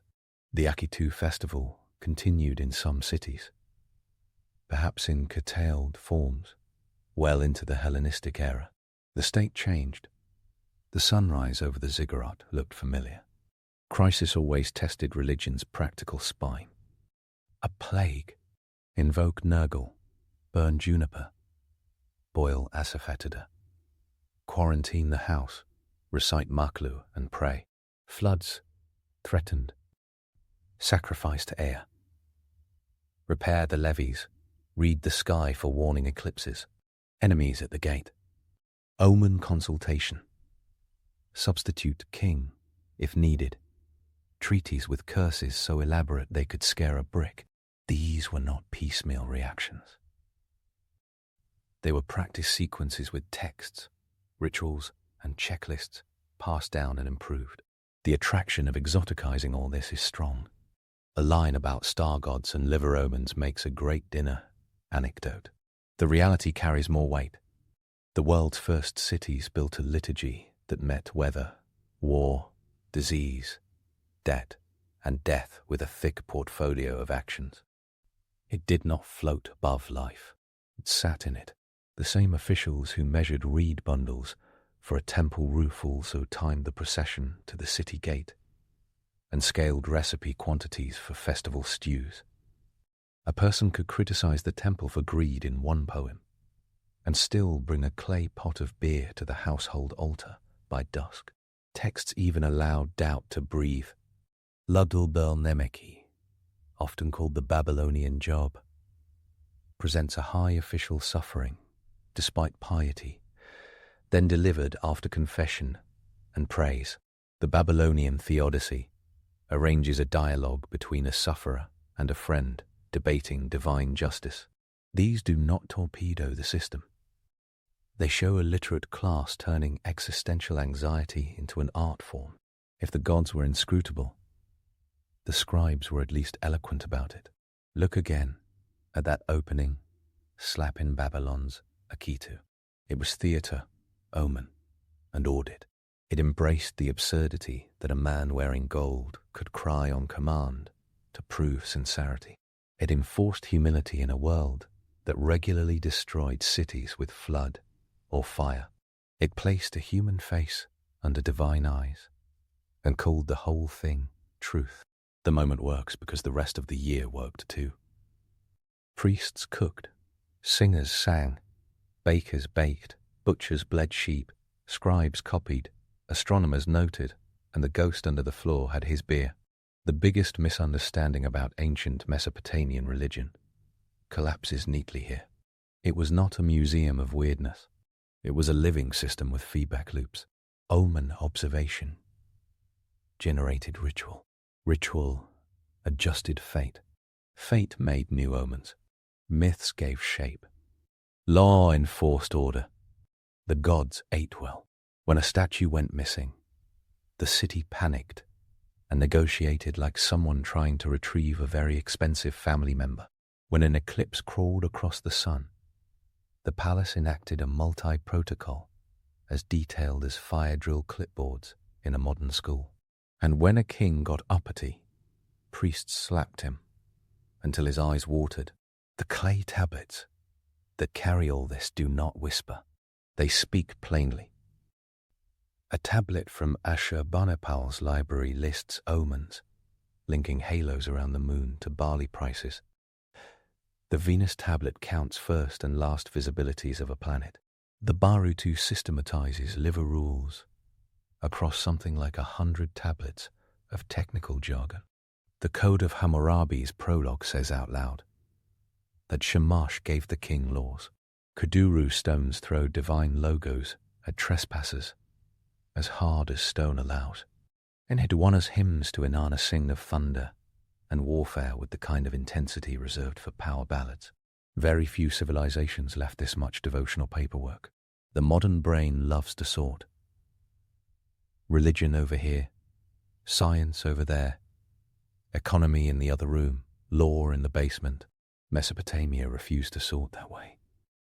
The same institution that calculated barley rations by the sealer measured the new moon's crescent and judged court cases under a canopy of sun god justice.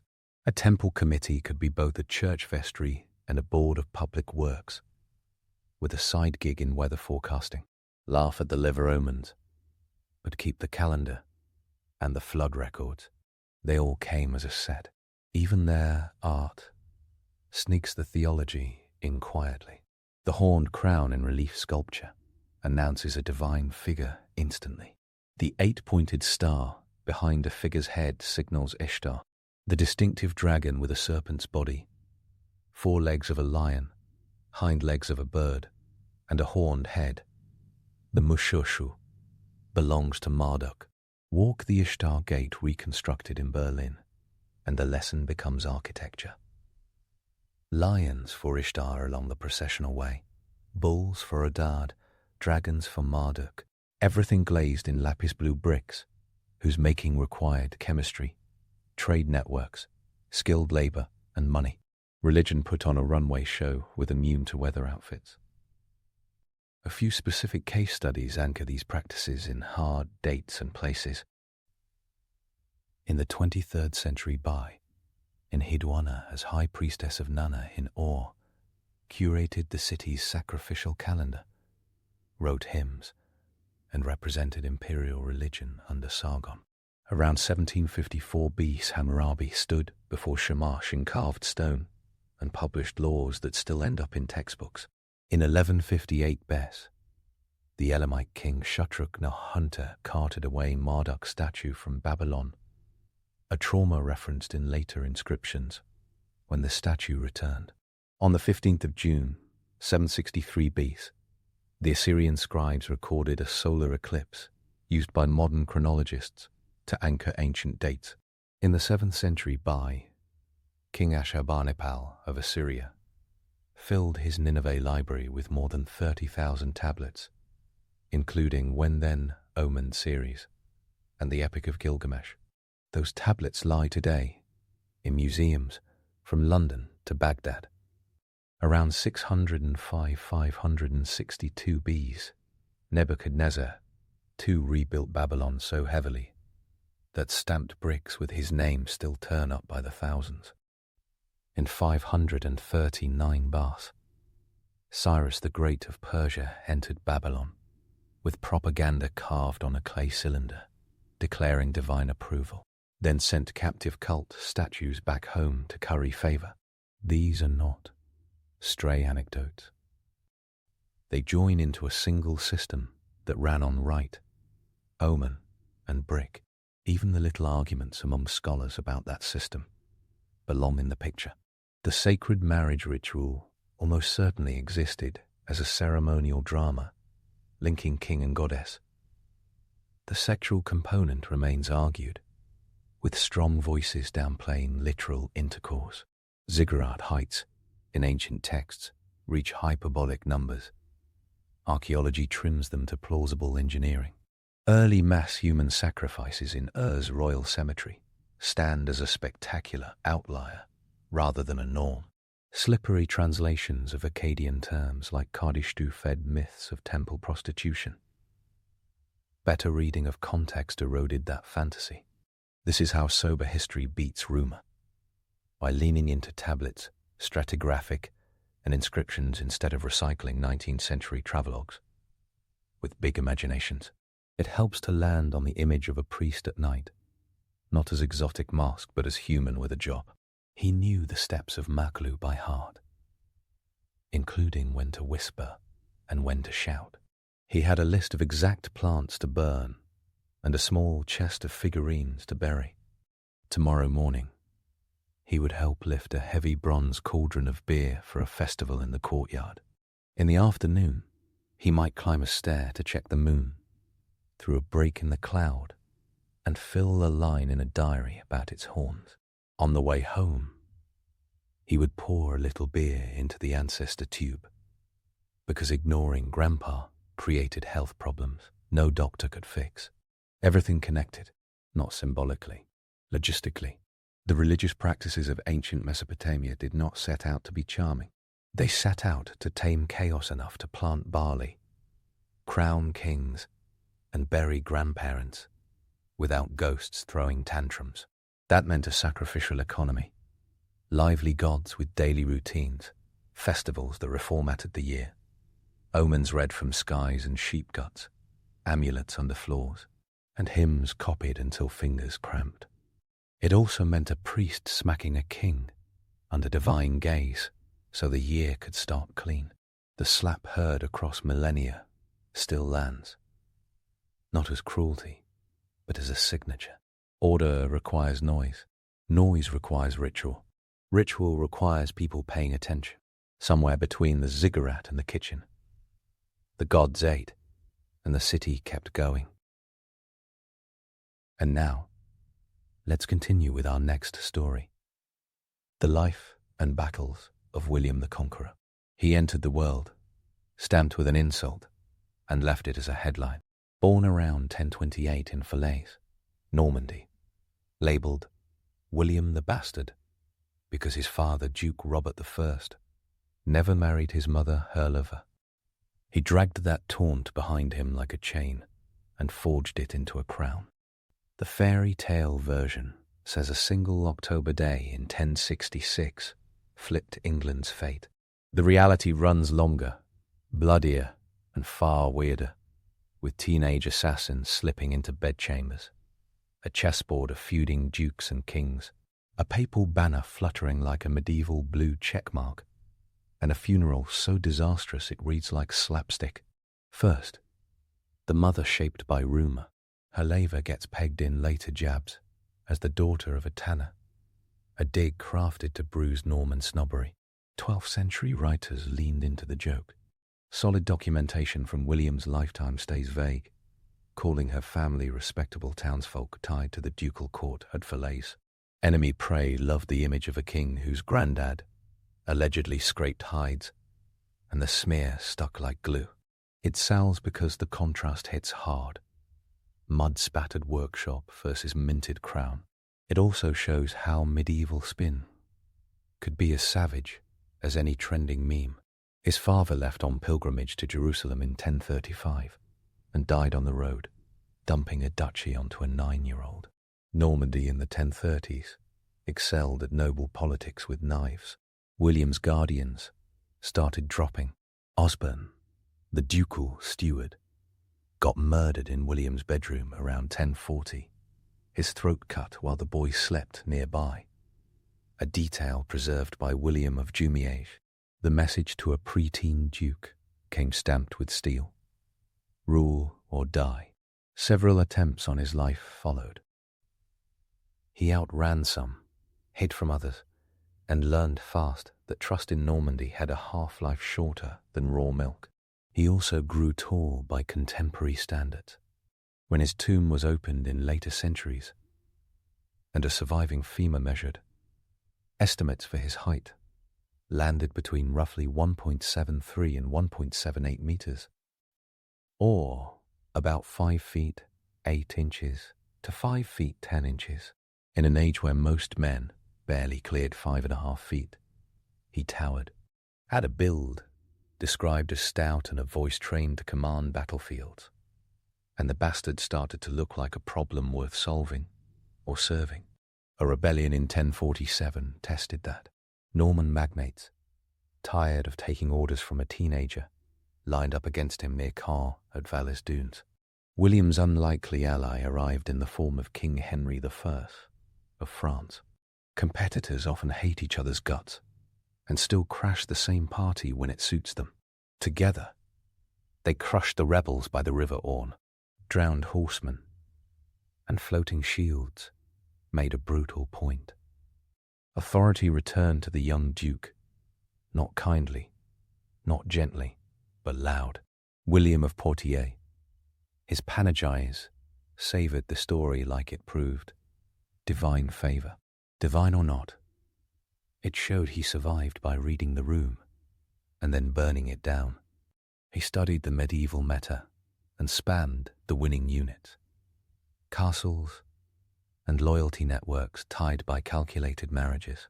Around 1050-1051, he married Matilda of Flanders, niece of the German emperor and daughter of Count Baldwin V. It was a big alliance. The church noticed the couple shared cousins somewhere on the family tree. Medieval canon law side-eyed that, so they secured a papal dispensation. The two sweetened it further by founding twin abbeys in Caen. Saint Etienne for him, Saint Trinité for her, stone apologies to God that still stand. Later storytellers tried to juice the romance with a scene where William supposedly dragged Matilda by her hair through Bruges until she agreed. That tableau drops neatly into the bin, marked invented melodrama. Contemporary sources say nothing like it. The real story runs cleaner. Political partnership, devout image management, a brood of children including Robert Curthose, William Rufus, Henry Beauclerc, and Adela of Blanc, who would all change maps, or at least thump them. His rise wasn't smooth. The French crown noticed a subject getting too shiny and tried two invasions. In 1054 and 1057, King Henry I and Geoffrey Martel of Anjou marched into Normandy. At Varaville in 1057, a Norman counterstrike trapped French forces at a tidal river crossing and chewed them up during the flood. That ambush gave William breathing room. He started treating Normandy like a weight set and added muscle. By 1063 he had taken Maine, a strategic buffer to the south that had chewed up Norman dukes before him. Control of Le Mans followed, and the neighbours began reading his mail with fresh anxiety. This is where England drifted onto his desk, like a shiny, doomed opportunity. King Edward the Confessor, ruling England since 1042, spent years balancing powerful earls. He had a complicated history with Normandy from his exile days. Norman writers claim that in 1051 Edward promised William the English crown. English sources don't confirm it, and likely had zero interest in endorsing Norman pride. The promise matters less than the advertising around it. In 1064 or 1065, Harold Godwinson, the most powerful English earl, ended up in Normandy after a shipwreck off Ponthieu. Count Guy of Ponthieu detained him, and William paid to bring Harold to court. The Bayeux Tapestry shows Harold swearing an oath to William while touching a chest of holy relics, which conveniently emerges after the fact in the Norman dossier. Exact words never got notarized, and English chroniclers stayed silent. Norman sources make it a pledge to back William's claim. Whatever Harold actually swore, Norman lawyers stored that scene like a loaded crossbow for later. Two things then changed the board. Edward the Confessor died on the 5th of January, 1066. The next day, the 6th of January, Harold Godwinson got crowned at Westminster. The English process favoured the candidate the leading nobles, the Wittenen, could rally around. They rallied around Harold. In Normandy, William saw a promise, however fuzzy, get steamrolled by English immediacy. At Rome, Pope Alexander II listened to Norman envoys call Harold an oathbreaker. The Pope handed William a consecrated banner and, according to Norman writers, a ring with a relic of St. Peter. The banner wasn't a magical buff, but it turned William's war into a church-approved expedition. Having the papal banner meant he could sell the invasion as a moral cleanup instead of a land grab. That worked wonders in a century with heaven on speed dial. He began to build his fleet. Numbers bounce around, depending on the source. William of Poitiers claimed 696 ships. while Orderic Vitalis pushed past 700. Either way, picture shipwrights in every Norman inlet from Dives-sur-Mer to St. Valery-sur-Somme, hammering out flat-bottomed transports and slender longships. Craft for horses took careful carpentry. Saddles, spears, food for men and animals, tools for castles to be assembled, like medieval IKEA kits. All of it had to be stockpiled. This wasn't an impulsive summer road trip. It was a logistical monster. While William waited at St. Valery for winds to cooperate, monks paraded St. Valery's reliquary to beg for a breeze. When the wind turned in late September, William rode the tide, like a man who had bet every future breath on it. Meanwhile, Harold ran his own treadmill in the north. The year 1066 didn't arrive with a single crisis, but two. Tostig, Harold's exiled brother, teamed up with Harald Hardrada, king of Norway and veteran warlord. Around 300 ships, according to Saga tradition, slid into the Humber estuary. The Norwegians and their English allies stomped an English force at Fulford near York on the 20th of September. Harold Godwinson marched north with frightening speed, hammering out roughly 300 kilometers in a few days by road. On the 25th of September, at Stamford Bridge, he hit the Norwegians so hard that folklore later claimed only about 24 ships sailed back. The number sells the drama, and the Anglo-Saxon Chronicle leaves no doubt the slaughter was severe. Hardrada fell. Tostig died with him. England celebrated.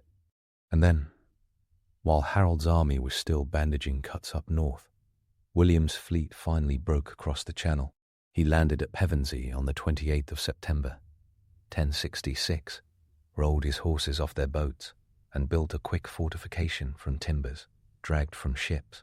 A day later, he moved to Hastings and carved out another wooden castle. The Bayeux tapestry draws the construction like a time-lapse. Axes whacking, stakes rising, earth piled up. He cut a bite out of Sussex and dared Harold to come pull it back. Supply and bait rolled into a single coastal camp.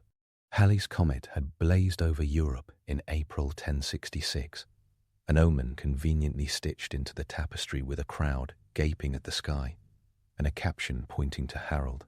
Medieval viewers didn't need NASA to hype it. To them, a star with a tail looked like God doodling warnings. William had a papal banner to frame events as justice. Harold had a cosmic light show saying things might get messy. Everyone, in short, felt the universe humming beneath their feet. Harold marched south again, riding the high of Stamford Bridge, but dragging exhaustion like a ball and chain. He gathered what troops he could. Some of his hardened housecarls came with him, elite axe swingers with beards heavy enough to have their own postcode. Many others were feast and local levies rushing in. He chose his ground on a ridge north of Hastings, near a place later called Battle. A shield wall ran along that spine of land, overlapping wood and hide and iron like bark.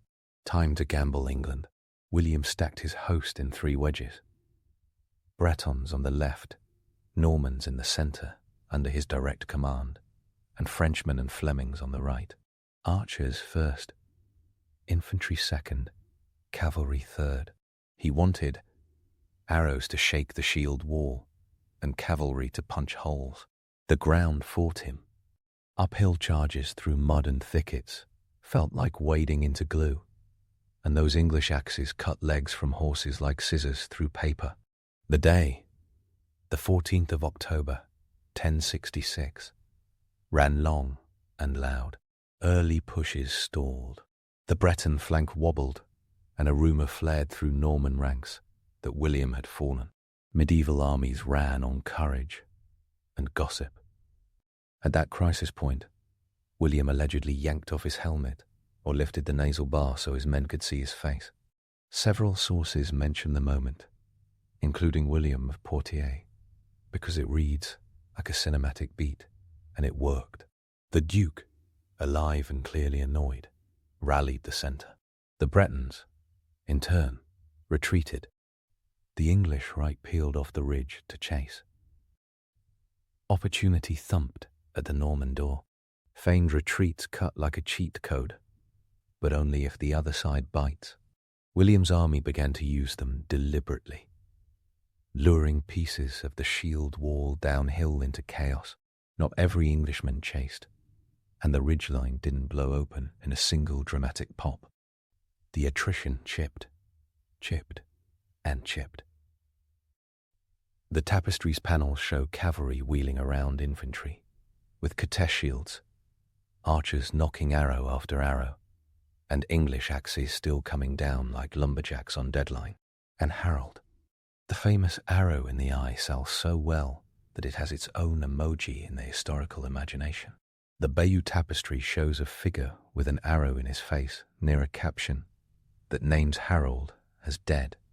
It also shows a warrior nearby being cut down by a sword.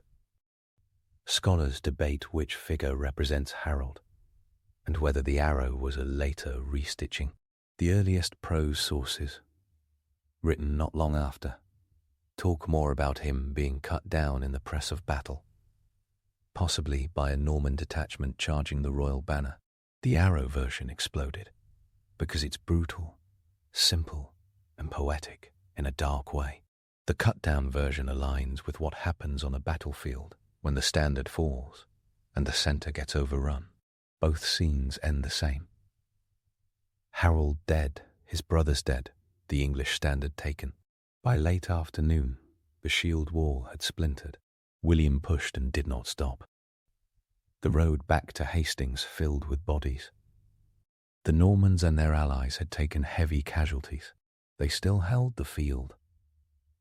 A kingdom hung in the dusk, and William kept his helmet on this time, thanked God with very public piety, and began the slower work that ruins conquerors who think the last sword stroke decides anything. He didn't march straight to London, because London glared with walls and a militia that liked fighting from behind them. He looped. First, he hid Dover to secure the great port. Contemporary accounts note a fire breaking out in the town, an omen and a supply problem. Then he moved through Canterbury, secured Romney, then struck out into Surrey. He probed the city's bridges and got rebuffed at Southwark. So he arced west, crossed the Thames at Wallingford, with help from English allies, who had decided that Harold's day had ended, and moved down the Chilterns into Berkshire. The weight on London grew painful. At Berkhamsted, leading nobles and the young Edgar Hedling, a teenage prince with good blood and no army, submitted. Practicality had walked in, and resistance stepped aside. Coronation came on the 25th of December 1066 at Westminster. The setting carried centuries of royal gravitas. The ceremony included traditional shouts of acclamation, Norman guards outside, jumpy and not fluent in English joy yelling, assumed a riot had begun and set buildings on fire to clear the streets. Smoke poured into the abbey. Clergy kept chanting. William stood stern and unblinking, while flames snapped nearby. The Anglo-Saxon Chronicle later told the story with a flavour of incredulity that still crackles. Crowned through smoke, on Christmas Day, in a city learning how this new order would work, he did not get peace. From 1067 through 1071, rebellions popped like grease. Edric the Wild flared in the west. The great city of Exeter rose in early 1068 and faced a siege that ended with surrender under negotiated terms and a castle going up to prevent repeats. London sprouted the stone embryo of the Tower. York attacked Norman garrisons. In 1069, Danish fleets under King Sweyn, Estridsson, added a northern shock that felt like a bad sequel. William moved as if ballast had snapped free. He bought the Danes off with a bribe big enough to fix for a time, layered castles like stitches, and then unleashed the harrying of the north. In the winter, of 1069-1070. Here the tone drops. Orderic Vitalis later wrote of mass starvation and wasteland from York to Durham. He offered big numbers, hundreds of villages, tens of thousands dead, that modern historians treat with caution while not disputing the devastation. Archaeology shows settlement contraction and famine layers in northern sites. The campaign burned grain, slaughtered livestock, and targeted food sources in midwinter. It starved insurgency by starving civilians, a tactic as old as states and as old as cruelty. The policy worked militarily. Resistance in the north bled out. The moral bill arrives in every retelling and never quite gets paid. The myth that William salted the earth appears in late drama, rather than early source material. Salt was too valuable to waste and not needed to finish the job. The truth: houses torched, fields trampled, and families displaced, feels worse because it's so human and so cold. In the fens of East Anglia, Hereward, the wake turned reeds and mud into allies. From 1070 to 1071, the Isle of Ely became insurgent headquarters, with monks discreetly supportive and then less discreetly terrified. When William dragged causeways over the bogs, the final collapse came with betrayal or with steady attrition, depending on the account. Herr Hereward faded into outlaw's air, half history, half folklore. He lived on as a culture hero because stories prefer archers behind trees to tax receipts on a desk. Reform followed repression. William purged and rebuilt the church hierarchy, deposing Archbishop Stigand in 1070 with papal blessing, secured by his trusted ally Lanfranc. An Italian lawyer monk turned Archbishop of Canterbury. Councils standardized clerical discipline. Royal writs up to the late 1060s still appeared in Old English, a nod to continuity. By the 1070s, Latin became the official language of record. The bench of bishops shifted decisively to men trained in Norman and continental schools. If the early English church had been a patchwork quilt, William and Lanfranc pulled the strands tight, then replaced half the cloth. Castles multiplied. Domesday Book in 1086 named around 48 specifically. Archaeologists pushed the figure up for his reign to somewhere over 100. Motte and Bailey designs erupted because they could be raised fast, defended well, and screamed authority into the landscape. By 1100, England and Wales likely housed a few hundred forts. The White Tower in London's heart began taking shape around 1078, its pale stone hauled from Caen, like William importing his home aesthetic, one barge at a time. York sprouted 2 castles. Windsor loomed west of the capital like an armoured eyebrow. Later legends claim castle building meant constant peasant misery, which undersells the political logic. Castles were how a few thousand Normans controlled millions. They served as administrative hubs, not just dragon lairs. The structure of government didn't reset to feudal free-for-all. William loved the old English machinery because it worked. Shires and hundreds survived. Sheriffs grew in power as royal enforcers.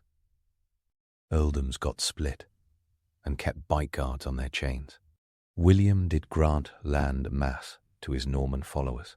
By the early 1070s, the upper tier of the English aristocracy had been almost completely replaced. Within 20 years, roughly 90% of major landholders recorded in Domesday were Norman, Breton, or Flemish. Anglo-Saxon elites saw their estates parcelled like a monopoly board after a table flip. Yet the king required vassals to swear directly to him, as well as to their lords. The Oath of Salisbury in August 1086 brought the kingdom's landholders to kneel and promise faith to William personally. That extra hook cut through potential pyramid schemes of loyalty and tied military obligation to the crown like a seatbelt. He taxed like a professional. The Danegeld, land tax assessed by the hide, was not his invention, but he exploited it. The Anglo-Saxon Chronicle fumes about a heavy geld in 1084, with figures around 6 shillings per hide appearing in later analysis as especially punishing. He revived coin reforms, minting silver pennies of sterling grade at more than 50 mints, though the number of active mints fluctuated. He enforced consistent weights. Power loves a scale that tips only one way. The masterpiece of data, however, arrived as the Domesday Survey in 1085-1086. The immediate trigger was fear of invasion. King Knut Ive of Denmark eyed England and planned a strike for 1085. William stayed on English soil and summoned an investigation at Gloucester over Christmas 1085. By 1086, royal commissioners had questioned juries of locals, asking what holdings lay under which lords, how much land, how many villagers, how many plough teams, what mills existed, what fisheries ticked along, and what the value was in the time of King Edward, when granted, and at the time of the survey. Around 13,418 named places fill the resulting rolls of Great Domesday and the separate volume called Little Domesday for Norfolk, Suffolk, and Essex. London and Winchester, for various reasons, got left out.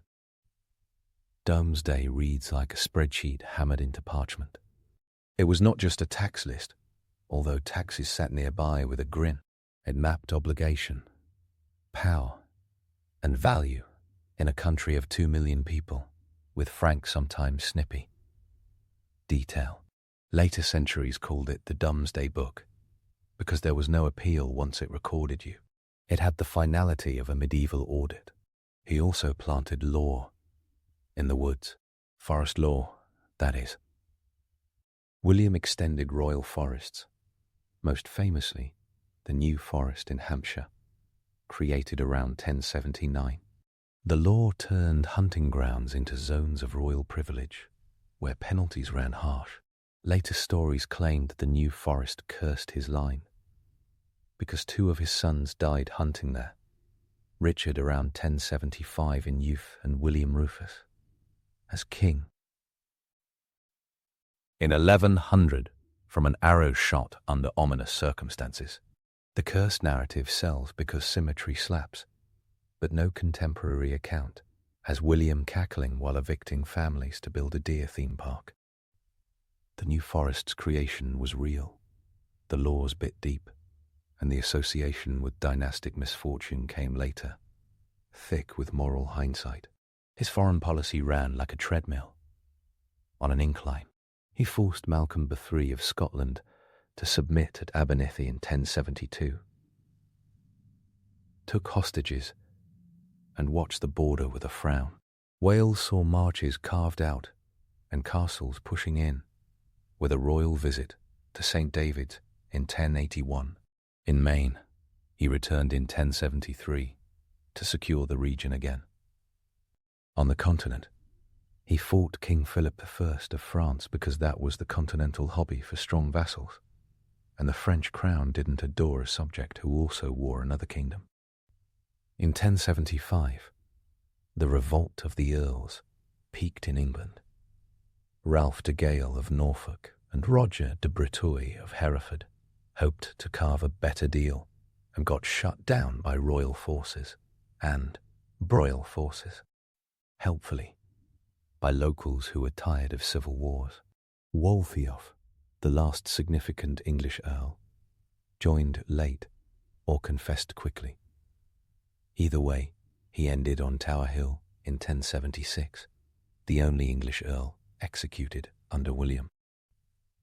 Chroniclers wrote with unease about that one. Mercy and justice had turned their backs on each other in the courtyard, and everyone heard it. His family life ran as warm as a furnace, and then melted steel. Matilda of Flanders served as regent in Normandy, while he campaigned in England. She died in 1083, and with her went his best political partner, their eldest son, Robert Curthose.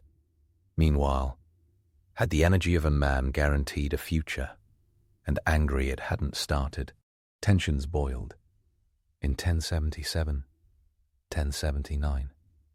Famously at the Battle of Gerbery, in 1079, where Robert and his allies fought William in the open. Accounts relish the chaos. William got unhorsed. William Rufus, the second son, allegedly recognized Robert in the melee. Father and son later reconciled, under Matilda's influence. The scene sits in the family scrapbook next to birthday feasts and assassination attempts. His body changed shape with success. By the 1080s, he had put on serious weight. Chroniclers mention his girth with that mix of awe and side-eye they reserve for men who cannot be stopped and can barely mount a horse. Gluttony wasn't the only factor. Age and injury slowed him, but the image of a massive king matters at the finale. In 1085, the Danish invasion scare never materialized. Conartive's murder in 1086 ended it. William's grip on England felt stronger than ever. But in 1087, war with France called him west from Rouen into the Vexin. He burned the town of Mantes. Some sources say his enemies had set it ablaze before he entered. And as he rode among the flames, his horse stepped or reared. The saddle horn slammed into his abdomen, and something inside tore. An obese man with an internal injury in a world without antibiotics faced a script with ugly pages. He was taken to Rouen, confessed his sins, dished out final grants, and died on the 9th of September 1087. Orderic Vitalis offers the deathbed distribution. Robert got Normandy, William Rufus got England, and Henry the youngest got a chest of silver that would later buy him history. The funeral at Caen Saint-Étienne descended into a masterclass on how not to bury a king. First, as the procession approached the abbey, a local man shoved through and declared he owned part of the ground where the church stood. The land had been seized unjustly, he said, and his claim set teeth on edge. In the end, the abbey paid compensation on the spot to prevent a brawl over the corpse. Then came the main event. The church smelled like incense. Candles burned. When attendants tried to fit the swollen royal body into a stone sarcophagus sized for a man who hadn't been binging victories and dinners, the corpse resisted. Pressure met stone. The body burst. The odor cleared the room, according to several later tellings, with the kind of detail one only writes when trying to teach kings from beyond the grave. People fled, gagging. The ceremony finished in a smaller crowd, with a moral hanging over it like smoke. The man who tamed kingdoms couldn't conquer a coffin. From that farce rises a legacy that refuses to sit quietly. The moniker Conqueror did not arrive instantly. It gathered as people tallied what he had put under his fist and kept there. England didn't just change rulers. It changed its elite, its architecture, its habits of command, and the language that washed over its law and literature. Old English remained the tongue of plough and hearth for generations. Law French began to dominate courts.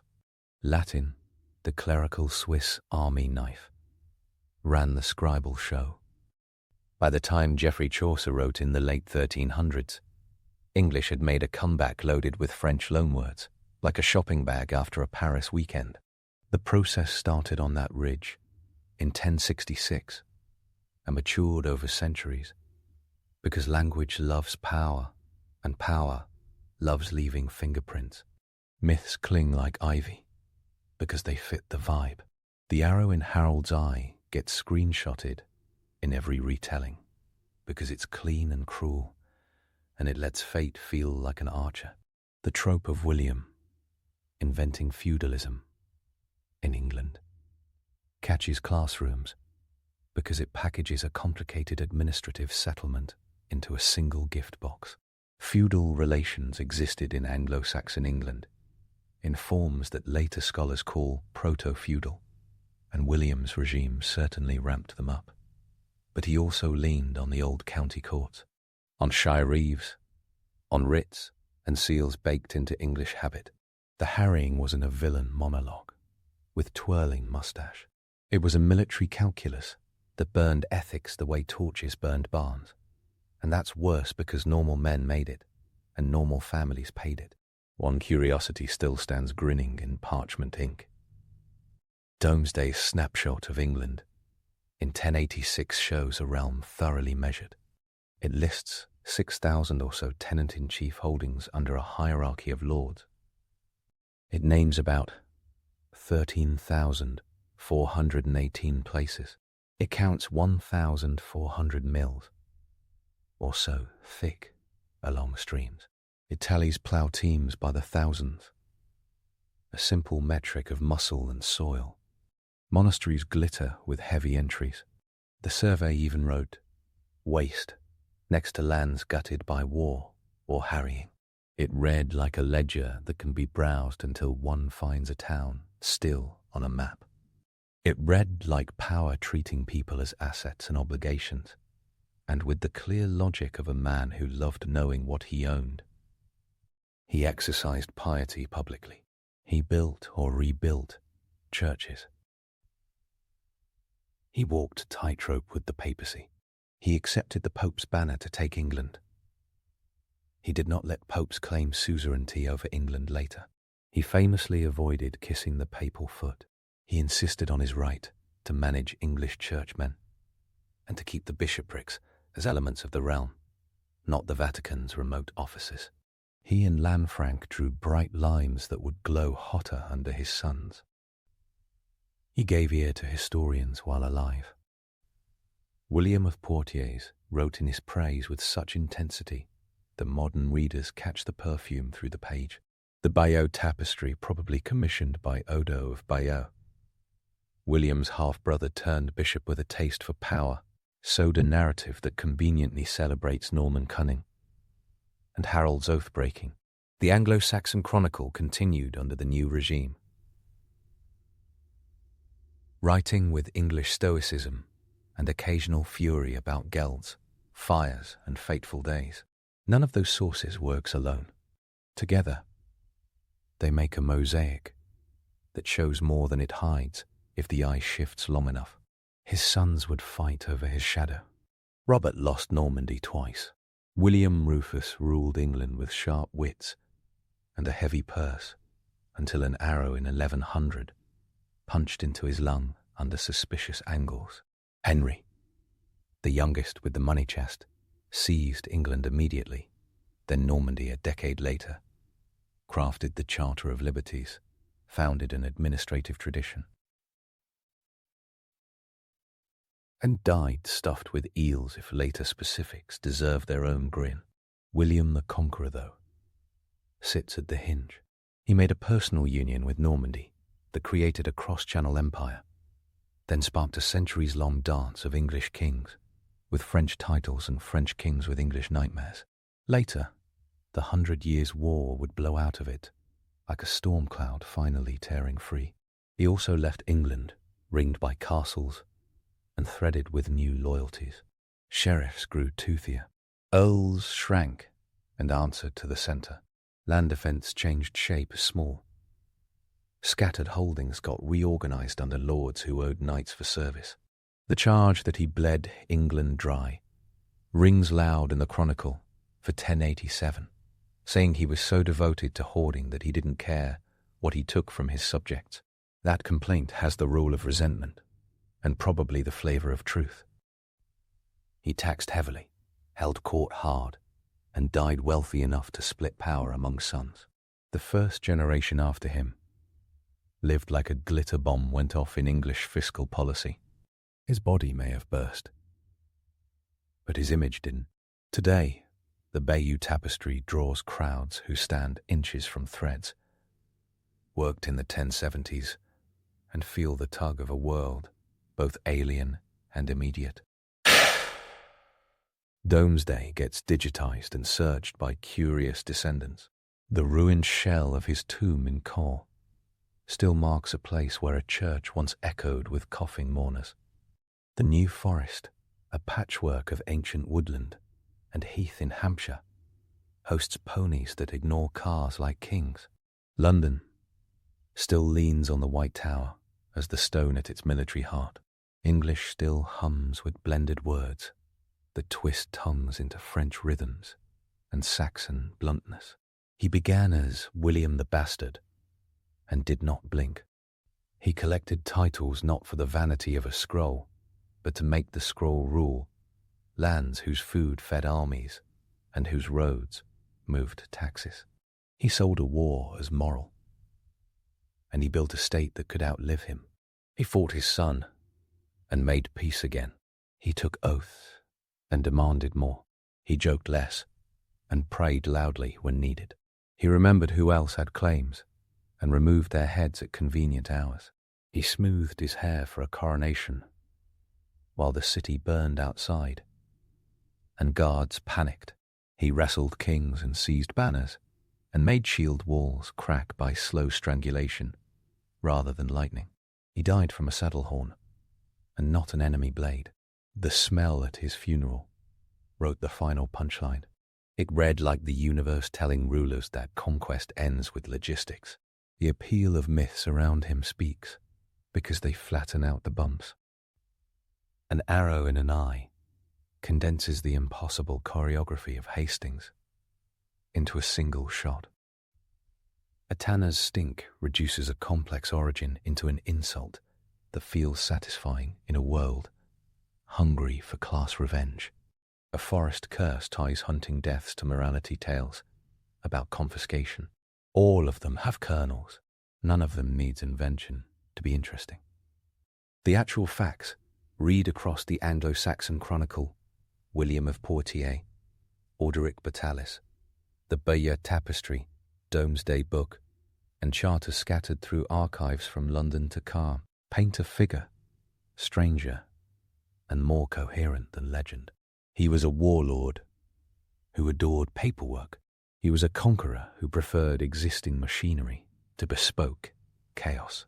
He was pious like a man who needed God for public relations and believed in him enough to fund abbeys built with pennants in stone. The battles in his life run like beats in a drumline. Falaise Dunes in 1047 cemented a boy's rule over a pack of wolves. Varaville in 1057 slapped a king and an earl into retreat and whispered to Europe that Normandy had teeth. The annexation of Maine in 1063 showed he could push, not just repel. Hastings fixed his name into every schoolbook. The harrying of the North in 1069-1070 showed what state violence looks like when it stops pretending it's anything else. Abernethy in 1072 rolled Scotland into the homage circuit. Gerberoy in 1079 proved ages do not protect faces from fists when sons and fathers collide. Montes in 1087 reminded everyone that fire doesn't care about crowns. None of these were isolated set pieces. Each battle fed into systems of control he built with a mason's patience. By the time his clerks had finished arranging Domesday in 1086, and the Great Assembly at Salisbury had sworn direct fealty that summer, he had turned England into something medieval kings envied, an integrated realm where land, law, and loyalty connected at the king, with fewer gaps than usual. That the machinery also took a cut at every turn and hit peasants hardest would not surprise him. Medieval kings didn't exist to spare size for serfs.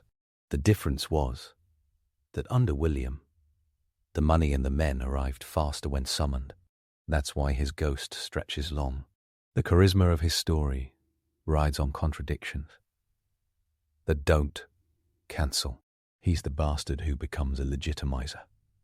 He's the destroyer who builds abbeys that caress with Romanesque arches.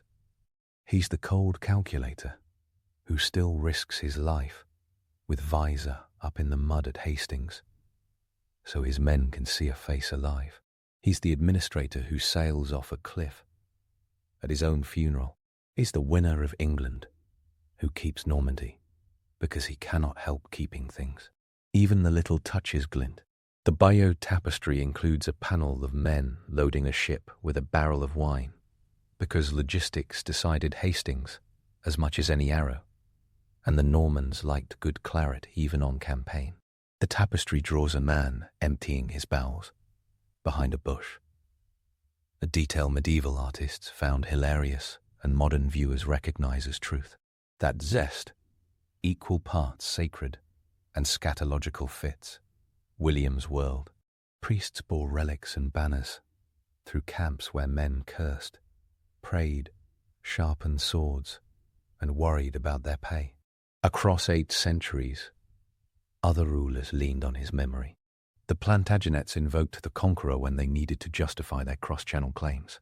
Legal historians trace the thread of centralized justice and national tax assessments back to the toolkit he sharpened. Popular storytellers grab his name, then skitter to the easier glamour of his sons or the civil wars that followed. He stands at the front of a long corridor where people look down the line and see the Normans' clean armor, the Plantagenets' wildfire, the Tudors' drama, the Stuarts' misfires. He lights the place because he is both origin and actor. In raw numbers and dates to ground the sensation. Born c. 1028 at Falaise, Duke at 9 in 1035. Victory at Val-es Dunes 1047. Marriage to Matilda Serre 1050-1051. Varaville 1057. Annexation of Maine 1063.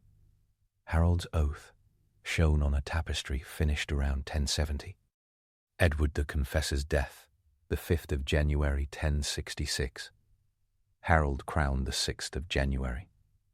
Hardrada's invasion and Fulford the 20th of September 1066. Stamford Bridge the 25th of September. William's landing the 28th of September. Hastings the 14th of October. Westminster coronation the 25th of December. Exeter revolt 1068. Northern invasions and harrying 1069, 1070. Abernethy homage 1072. Gerber Roy 1072.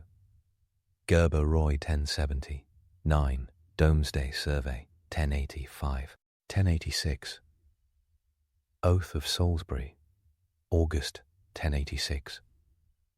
Death the 9th of September 1087. Population of England circa 1086, maybe around 2 million. Domesday names over 13,000 places. White Tower, begun around 1078. New Forest designated around 1079, with about 219 square miles of royal privilege. A heavy geld recorded in 1084, a papal banner, granted before the 1066 invasion. A saddle horn that didn't care he was king. The life and battles of William the Conqueror don't need a soundtrack to feel dramatic. A bastard became a duke became a king, a warlord became a notary, and a notary remade a kingdom with stone and ink.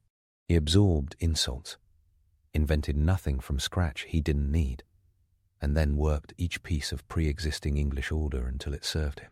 He learned in childhood that survival beat style. He lived by never leaving breath on the table. When he died, his body announced how mortal he had been. Everything else he left behind insists on how durable his decisions were. This is how a man carries an arrow he never took. This is how a joke about a tanner's knife stays stuck to a crown that changed Europe. This is how a coronation in smoke introduces a new world to a very old word: rule. And this is how a hillside near Hastings still smells faintly of sweat and horse, because armies don't vanish. They echo.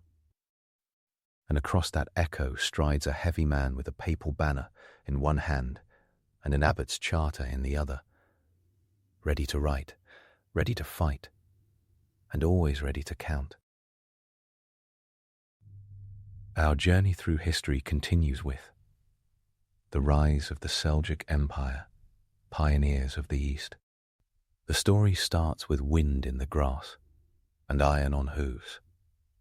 A camp on the Lower Darya, near a place called Jand, late 10th century. A grey-bearded chieftain named Seljuk ibn Dukak from the Chini clan of the Oghuz Turks decides that waiting around for permission from the Oghuz Yabgu ranks somewhere between bad politics and worse economics. He moves his people out, stakes a claim, and leans into a new identity. This is the first plot twist. An upstart steppe clan will become the operating system for a new kind of Islamic empire. The sources place Seljuk in Jand on the frontier between the Muslim world and the steppe. Hudud al-Halam, compiled in 982, mentions Jand as a market town at the edge of everything. The family converts to Islam around the mid to late 10th century, although the exact date sparks debates worthy of a graduate seminar. Peter Golden frames their Islamization as a gradual frontier process, not a single fireworks moment. The point lands cleanly. This Oghuz clan drifts into the Islamic sphere and never drifts back. The family's sons and grandsons split roles like a very mobile startup. Selju's son, Mikhail, dies early, but Mikhail's boys carry the brand. Tugrul Beg, born around 990, and his brother Chagri Beg, born around 989.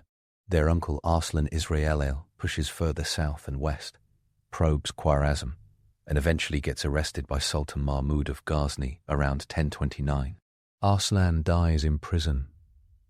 A few years later, another reminder that Ghaznavid prisons did not issue loyalty cards. The early 11th century sets the stage. The Samanid Empire collapses in 999 under pressure from the Khorakanids and the Ghaznavids. Everything east of Iran is up for grabs. Nomad confederations pitch tents on the frontier. Embattled city folks from Transoxiana hire Turks as mercenaries, and some of those Turks decide to stop taking orders and start writing them. The Seljuks fit the vibe perfectly. They drift south, nibble at Khorasan's edges, attach themselves to whoever is paying, and keep their heads low when necessary.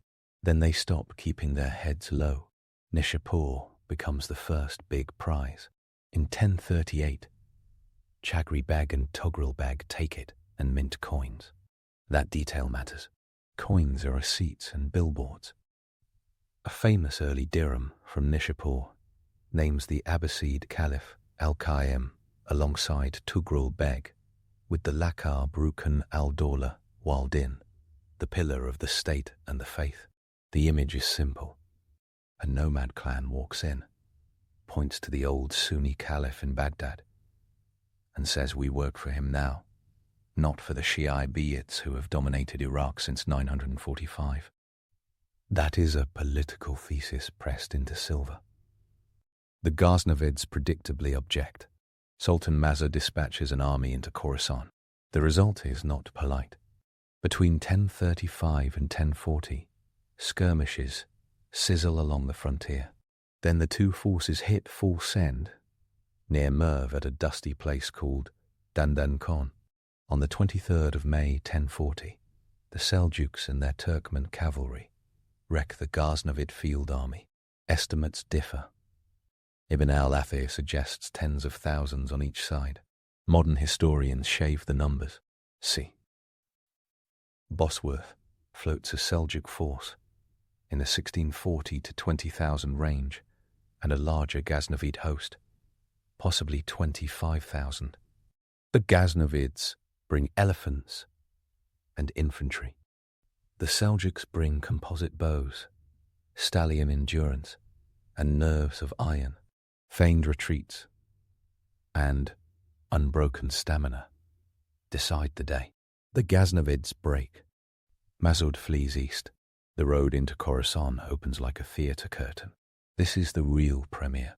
Tughril Beg steps out as Sultan over Khorasan and beyond. That exact word, Sultan, becomes more than a swagger title. It crystallizes a new division of labor. The Abbasid Caliph, a spiritual sovereign, grants legitimacy. The Seljuk Sultan, a military big boss, supplies security and cash. Nizam ul-Mulk, the vizier, who will later write Siyasatnama, frames it as the circle of justice. The army protects the people pay the taxes fund the court disciplines the army. It is a flowchart that doubles as an ideology. From 1040 onward, the Seljuks move like water through a cracked wall. Raya will serve as an early base. Isfahan will shine later.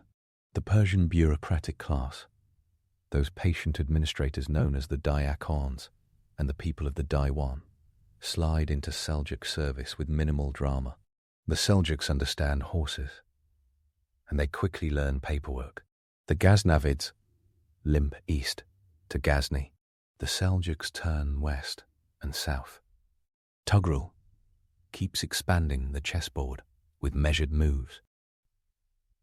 In 1041 and 1042, Seljuk forces take Ray and Hamadan. The southern flank creeps into Khuzestan. To the southeast, Chagri Beg's son Kavad parks himself in Kerman. Around 1041, and by the mid-1040s runs it as a semi-autonomous Seljuk branch.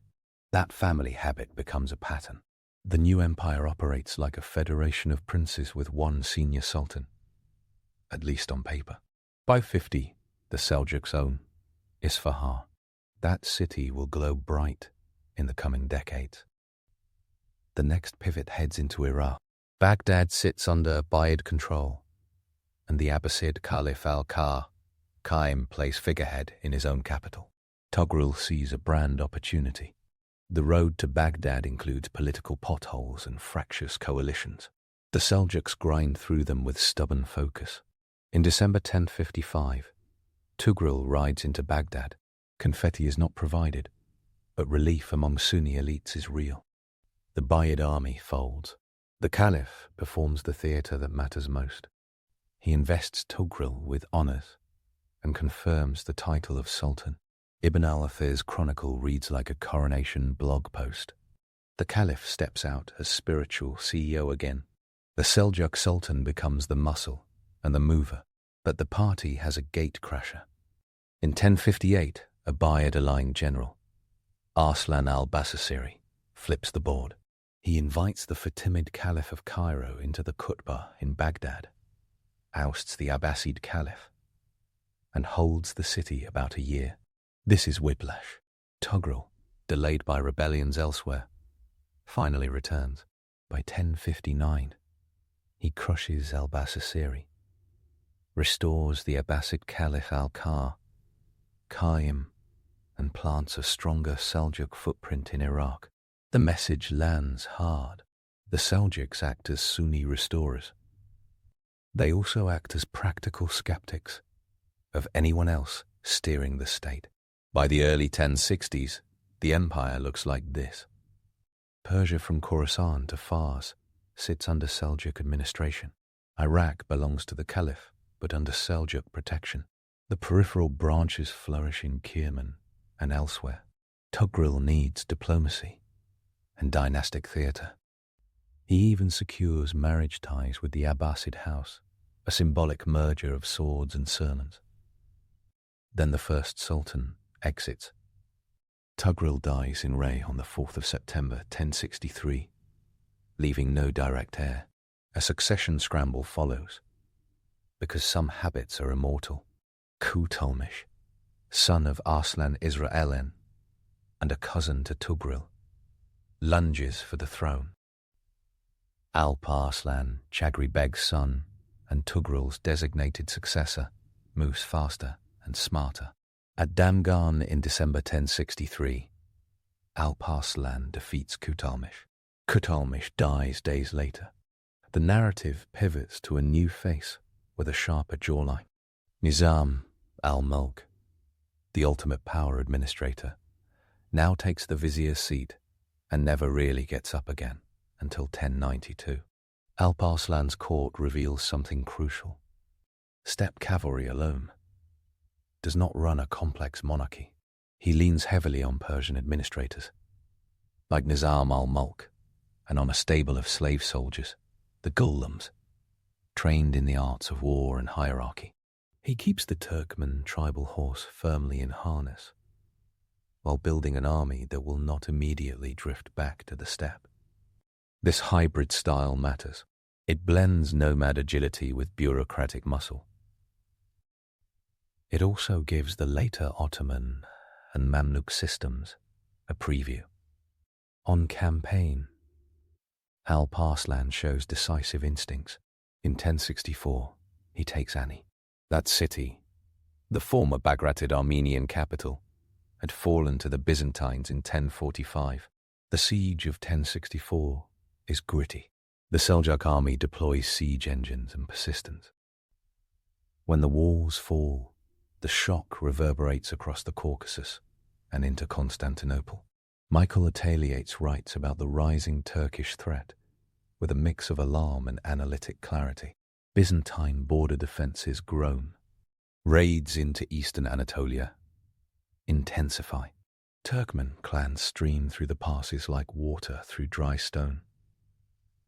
The clash with Byzantium escalates with the arrival of Romanos I Diogenes, crowned emperor in 1068. Romanos is a soldier with a to-do list. He tries to clean up Anatolian defenses with campaigns in 1068, 1069, and 1070. He fights skirmishes at places like Sebaste and Iconium.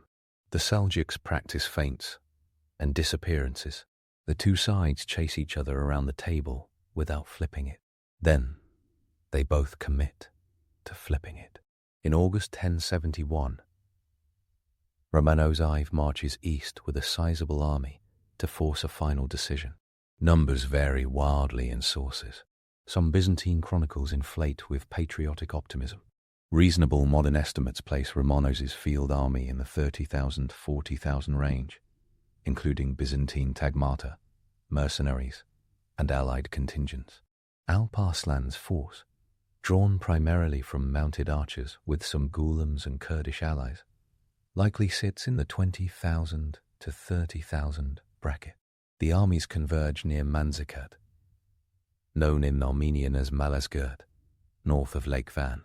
Alparslan negotiates a truce with the nearby garrison of Aklat to avoid two front headaches. Romanos splits his forces, a risky choice. Half moves toward Aklat under Joseph Tarchanaeotes. That column does not show up when the time comes. The reasons are murky and debated. The effect is obvious. The battle unfolds with precision work from Seljuk cavalry. Feigned retreats carve the Byzantine line. Turkish horse archers pepper the flanks and the rear. The Byzantines tire in the oppressive late summer heat of eastern Anatolia. At day's end on the 26th of August, 1071, the Byzantine center collapses. Romanos fights bravely, then gets captured. Alparslan treats him with a blend of sternness and respect. Sources record a formal release under terms, with tribute and fortresses promised. Then Romanos returns west and loses his throne to the Dukas faction. Civil war follows. The promises collapse. The Seljuks face an empire too busy bleeding itself to bandage its frontier. The myth machine later claims Manzikert destroyed Byzantium overnight. That version reads well and tracks with internet memes. The fuller arc looks different. The battle punctured Byzantine military confidence and shattered one emperor's prospects. The Anatolian defense system then eroded over years of civil war, poor pay for troops, depopulated garrisons, and accelerating Turkmen migration. Seljuk allies and rivals slip into the vacuum. Whole districts pivot toward whoever protects caravans and silos. In other words, Manzikert triggers shocks, and institutional rot finishes the job. The Anatolian turn yields a new Seljuk spin-off that will stage a second act for centuries. Suleiman ibn Qutulmish, son of the rival who died at Damgan, mobilizes Turkmen clients and marches into western Anatolia. By 1077, he declares the Sultanate of Rum, with its first capital at Nicaea, Iznik. His son Kilij Arslan, I will face the First Crusade in 1097. This is the origin story of a Turkish Anatolia that will lead, centuries later, to a place called Turkey. The bridge from the Oxus to the Bosporus runs across Seljuk planks. Back in the core empire, the mood shifts from battlefield glory to administrative architecture. Under Alp Arslan, and especially Malik Shah, who reigns from 1072 to 1092, the Seljuk state becomes a machine that hums. Malik Shah is born in 1055 or 1056, a child of the high steppe, turned into an urban patron. He is not just a warrior sultan. He also plays curator of civilization. His vizier, Nizam al-Mulk, born in Tus, around 1018, designs the blueprint. The IQN2 system, used earlier under the Buyids and the Ghaznavids, becomes a wide-lens tool under the Seljuks. The state does not sell land. It assigns the right to collect revenue from land to soldiers and officials in exchange for service. Done well, IQTIA aligns fiscal incentives and military readiness. Done badly, it produces local bullies. Nizam al-Mulk's Siyasatnama warns explicitly against letting IQETA holders tip from stewards into mini-tyrants. The Seljuk Chancery keeps registers, tracks assignments, and rotates grants to prevent dynasties of tax farmers. The fact that the vizier feels compelled to write those warnings reveals the constant risk. Real empires are built from checklists and anxieties. The courtroom of culture runs just as hot. The Nizamiya madrasas, often pinned to 1067, 1068, for Baghdad, institutionized Sunni higher learning. Nizam al-Mulk finances colleges in Baghdad, Nishapur, Isfahan, Balkh, and beyond. They train jurists, theologians, and bureaucrats in Shafi'i law and Ash'ari theology. Al-Ghazali teaches at the Nizamiya of Baghdad, starting around 1091. His later masterpiece, The Revival of the Religious Sciences, draws on that fusion of law, kalam, and Sufi spirituality. The madrasa's architecture radiates confidence. Courtyards, lecture halls, and libraries signal a culture where books and billets support each other. The Seljuks do not invent the madrasa. They scale it. Monumental building projects underline the same point. The Great Mosque of Isfahan transforms into a 4-Iwan plan during and after the Seljuk period. The South Dome, commissioned by Nizam al-Mulk around 1086-1087, shows power through geometry. The North Dome, built by Taj al-Mulk around 1088-1089, reveals refinement and rivalry within the court. Brick becomes poetry. Kufic inscriptions curl across walls like careful thunder. Muqarna squinch cells drip from vaults like frozen honey. The Karakan tomb towers near Qazvin, erected in 1067 and 1093, wrap Seljuk brickcraft in octagonal calm. No gilded angels are needed. Measured ornament and precise mathematics deliver the sermon. This is also the court that assembles a calendar team that any modern tech company would envy. In 1079, Malik Shah commissions a solar calendar reform in Isfahan. The Jalali calendar emerges with a leap day rule that produces an error rate of about 1 day in roughly 3,000 years. Omar Khayyam. Yes, that Omar Khayyam, mathematician and poet of the Rubaiyat, is part of the team. Al-Biruni's earlier work resonates in the background. The Gregorian reform of 1582 will correct the Julian drift in Europe. The Jalali system hits that level of precision in the 11th century. Paperwork can be thrilling when it ruins no harvest. The intelligence arm of the empire runs through patronage of scholars, Sufi sheikhs, and poets as much as through spies on horseback. Court Persian becomes the language of the chancery. Poetry drops names and ideas that last forever. The Persianate world takes on new contours. Turkish leaders front it. Persian bureaucrats run it. Arabic religion and law anchor it. The result is a cosmopolitan Sunni mainstream with real cash flow, but the machine also hums at war tempo. Alparslan dies in 1072 after a confrontation with a rebellious fortress commander near the Oxus. He is stabbed during an audience. His death feels sudden, and yet the continuity is smooth. Malik Shah takes over without a civil war. Quickly, he moves on 3 fronts. To the east, he leans into Transoxiana. In 1089, he intervenes in Samarkand and Bukhara, slapping the western Quarakanids into tributary status. Coins struck in Bukhara and Samarkand that year bear his authority. The Silk Road applauds stability by increasing its turnover. To the north, he pushes into Khwarezm. In 1077, he appoints a trusted Turkish officer, Eniştegan Garchai, as governor. That appointment plants a seed. The Khwarezmishahs will later inherit the mantle of Eastern power and crash into the Mongols with all the stubborn optimism of people who have not yet met Sube'etei. For now, they serve. To the west, Malik Shah's dynastic management creates a Seljuk Syria under his brother Tutush, I 1078. Tutush captures Damascus in 1079 and carves a Seljuk presence from Aleppo to the Jordan. He dies in 1095. His sons Ridwan in Aleppo and Dukork in Damascus split the inheritance. Their courts will tangle with Crusaders and other Seljuk kin. The Seljuk system thrives when the center is strong and peripheries obey.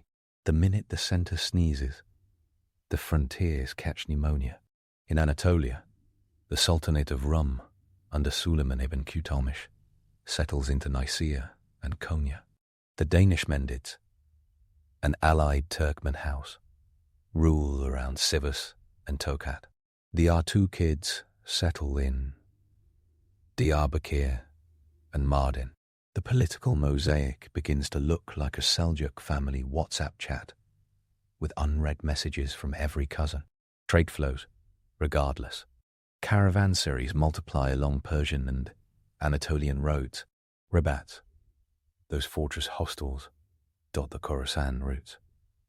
Bazaars in Isfahan and Nishapur fill with Sogdian silk, Ghazni's carved ivory and Georgian wine. Coins jingle with Arabic script, praising God and the Caliph and the Sultan. Stability lubricates everything, and the Seljuks provide just enough of it. Seljuk military practice remains a masterclass in mobility. Composite bows shoot accurately at 150 to 200 meters. Horse archers perform that famous twist shot that Roman writers earlier had called the Parthian shot. Hammer and anvil tactics mix with harassment. Feigned retreats require discipline that memes ignore. A good feigned retreat needs cavalry who do not panic, and commanders who can bring them back around like a boomerang. The Ghulam cavalry anchor the line when arrows run low. The IQT holding emirs bring their own contingents.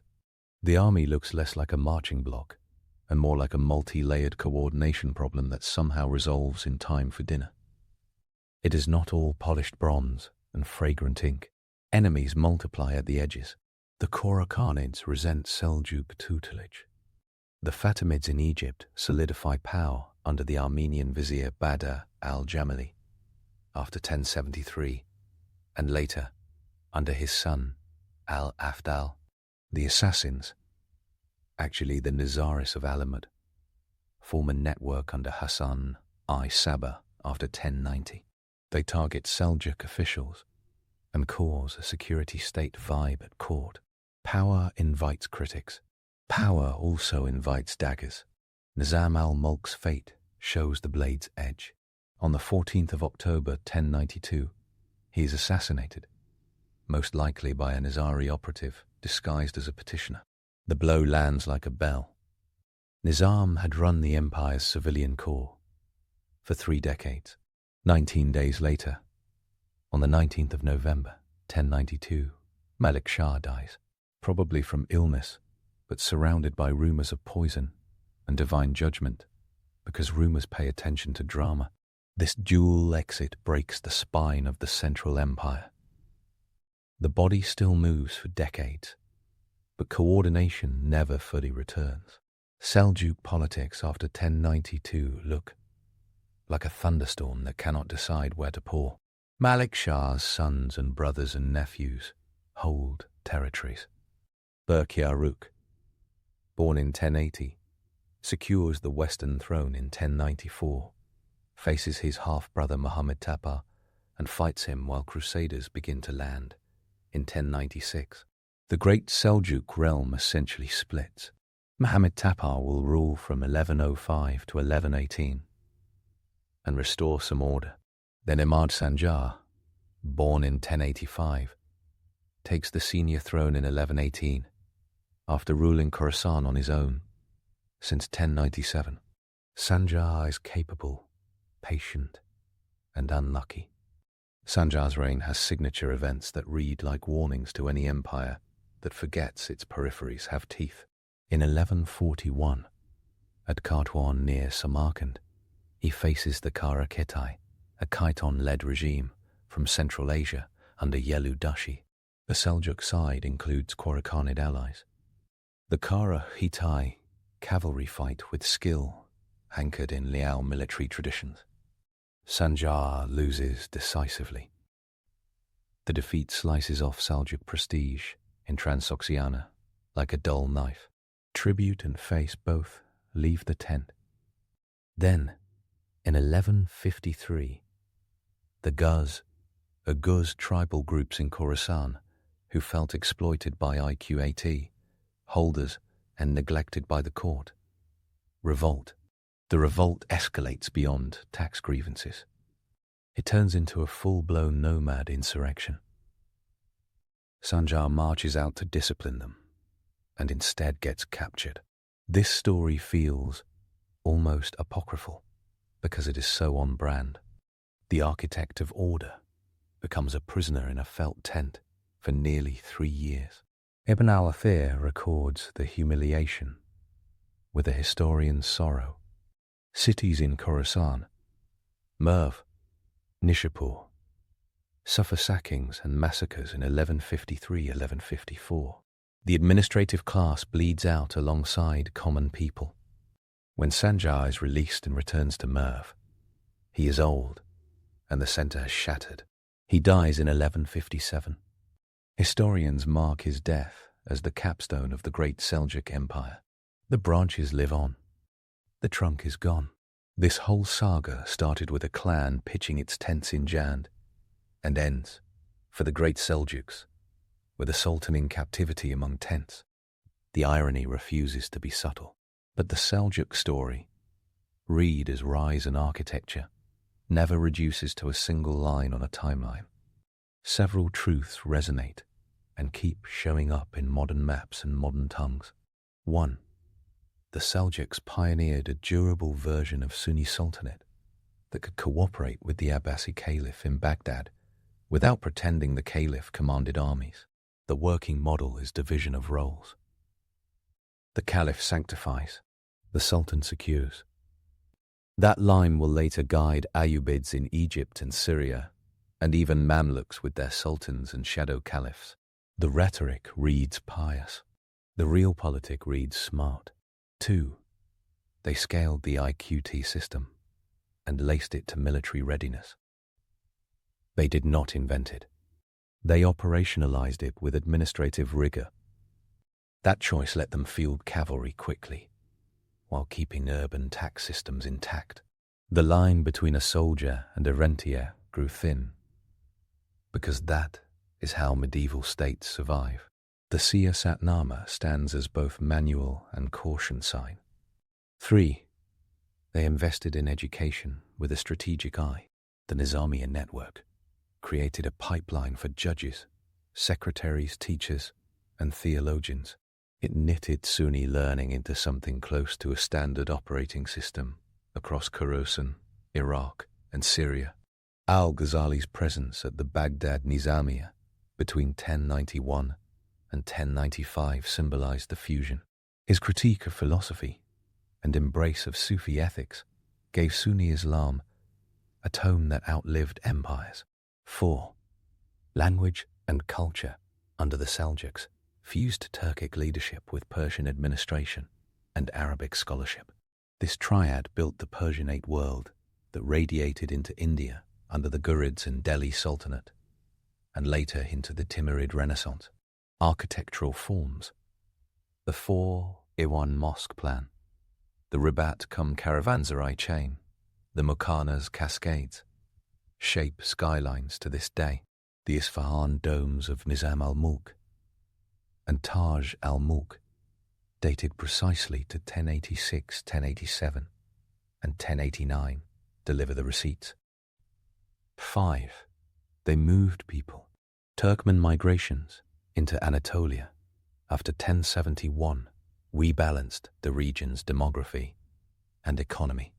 Villages in eastern and central Anatolia shifted into a pastoral agrarian mix that favored mobility. Turkic dialects normalized across new frontiers. Armenian and Greek communities adapted, migrated, or hired lawyers. The Armenian Kingdom of Cilicia formed around 1080, a direct response to the new politics in the interior.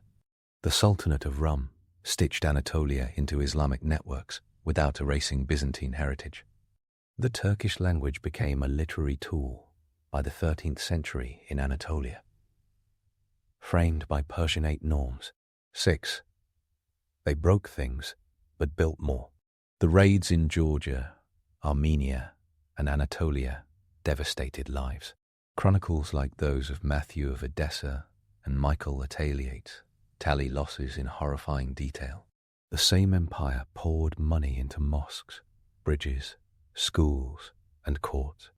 The moral arithmetic stayed messy because history does not balance books neatly. There are myths that still need a polite takedown, delivered with a raised eyebrow. Myth 1 says, the Seljuks were simple destroyers of Persian culture. The receipts scream otherwise. Persian administrators ran the state. Persian poets supplied the court's soul. The chancery wrote in Persian. The Great Mosque of Isfahan stands as a Seljuk signature built in Persian cities, not a smouldering ruin. They adopted, curated, and expanded Persianate culture. They did set fires in war. They also paid architects by the brick. Myth 2 says Manzikert instantly erased Byzantine power. The real sequence reads like a slow burn drama. The battle captured an emperor and wrecked one army. Anatolia slipped out of Constantinople's hands through a mix of civil war, underfunded garrisons, and peasant fatigue, alongside the relentless pressure of Turkmen settlement. The stump speech version collapses 20 years into 20 minutes. Myth 3 says the Seljuks invented the madrasa. They did not. They scaled it to provincial and urban nets and gave it steady funding. The Nizamiya brand changed expectations. The network effect mattered. Myth 4 says the assassins, the Nizaris of Alamut, were unstoppable ninja spectres. They were a focused insurgent network with a theory of power that weaponized assassination in public space. They terrified officials. They did not define the century. They exploited Seljuk fragmentation as much as they caused it. Myth 5 says IQT equals feudal land ownership. It does not. It assigns revenue collection, not permanent property, in exchange for service. Holders can become de facto landlords in bad times. In good times, the center rotates grants and resets balances. The gap between theory and practice yawned, and that yawn sometimes turned into a shriek. The best parts of the Seljuk story come with numbers, names, and cutscenes that smell like sweat and ink. A list of pinned moments helps the memory. 23 May, beer, 23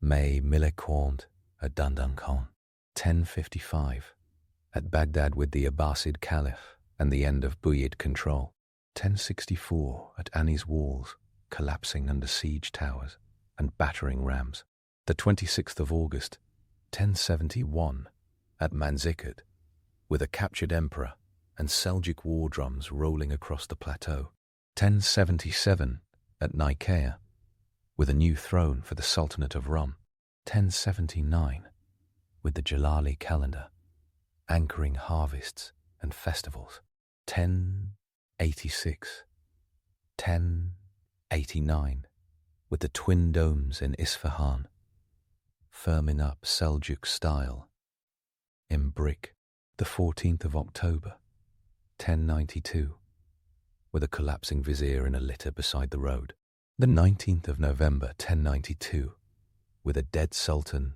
and a shiver in the chancery, 1141, at Khartoum, with a sea change on the steppe, 1153 with Sanjar in a felt tent, a captured emperor who once kept everyone else captured by his rules, 1157, with a last breath in mirth and an empire closing its ledger. The Seljuks also introduced the Atabeg system in practice, if not in name. Young Seljuk princes ruled provinces with senior military guardians called Atabegs. Those guardians accrued power as predictably as moss grows on stone. Dynasties like the Zengids in Mosul and Aleppo emerged from Atabegs, gaining more territory than their princely wards could command. Imad al-Din Zengi, appointed Atabeg in 1127, built a principality that turned into a platform for Sunni revival against Crusaders and rival Muslims. Without the Seljuk habit of delegating to Atabegs, the 12th century Middle East looks different. The Seljuk footprint in Syria and the Jazeera becomes part of the pre-Crusade and Crusade story. The First Crusade did not launch because of a single plea or a single defeat. It erupted from a cocktail of motivations after the Council of Clermont in 1095, with Alexios Ikomnenos' appeals for help against Turks and Normans, with papal calculations, with pilgrim piety and opportunism. The Seljuk presence in Anatolia gave the request urgency and the campaign a target.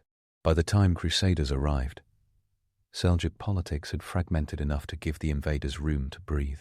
The timing looked like an accident. It felt like fate. Seljuk economic policy often receives less press than raids. The roads, however, paid the bills. Caravans from China and Central Asia funneled silk, paper, and spices westward.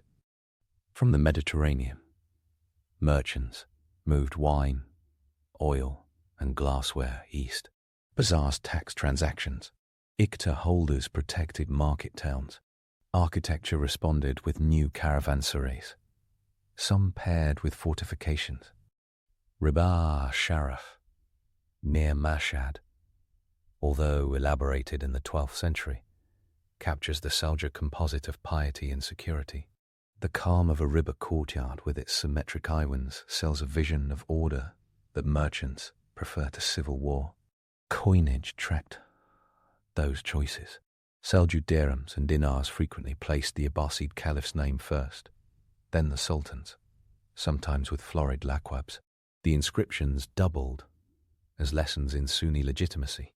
A coin minted in Nishapur during Tughrel's ascendancy shouts the caliph's name in Kufic script, then whispers Tughrel's line in proud letters. The metal told you who sanctioned the sheikh, delivering the khutbah, and who paid the men with spears making sure you heard it. Visual propaganda extended past coins. The Seljuk court's taste for textiles with repeating roundels, figural scenes, and calligraphic bands turned into an export brand. Sasanian motifs returned in revised costumes. The past was not erased. It was edited and resuscitated. In palaces from Isfahan to Ray, stucco figures from the 11th and 12th centuries dance in high relief with diadems and pomegranates. Brick medallions catch light along prayer halls. The empire built with deliberate memory. On the frontier, real memory felt rough. Georgian chronicles register the shock of raids in the 1060s and 1070s. The Armenian writer Matthew of Edessa describes ruin and endurance with the sorrow that comes from counting burned houses against unbroken spirits. Byzantine refugees flowed west. Armenian nobles migrated to Cilicia, where new fortresses rode ridgelines like teacups on saucers. The mosaic of peoples did not vanish. It reshuffled under new laws. The internal Seljuk family drama often mirrors their architecture's contrasts. Nizam al-Mulk and Taj al-Mulk's rival domes in Isfahan, separated by barely 2 years, sit like manifestos. Nizam's South Dome, larger and plain in power, versus Taj's North Dome, smaller but exquisite. Court politics under Malik Shah revolved around a strong vizier and a sultan who tolerated rival favorites. Personal factions mattered because policy had human faces. Viziers hired scholars. Scholars wrote treatises. Treatises shaped norms. A death on the road near Navand shuffled more than one appointment. The Seljuk court carried an interest in science that perfectly fit the pragmatics of governance. Astronomy, calendar reform, surveying, hydrology, all served harvests and taxes.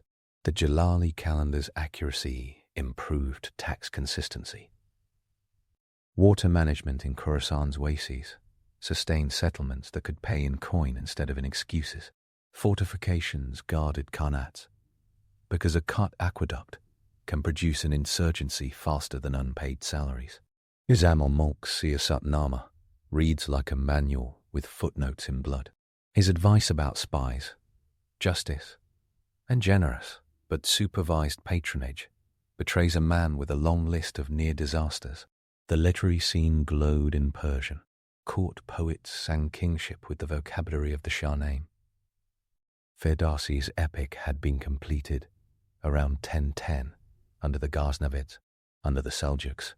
Its ideals of justice and strong rule floated through courtly banquets and public sermons. The sultans adopted Iranian royal imagery while remaining proudly Turkic. This was not identity confusion. It was empire as collage. The phrase Turco-Persian synthesis lands comfortably because it names what everyone in the court already saw when they looked at their own reflection in the mirror-polished bronze. Even as the great Seljuks waned, their subsidiaries matured.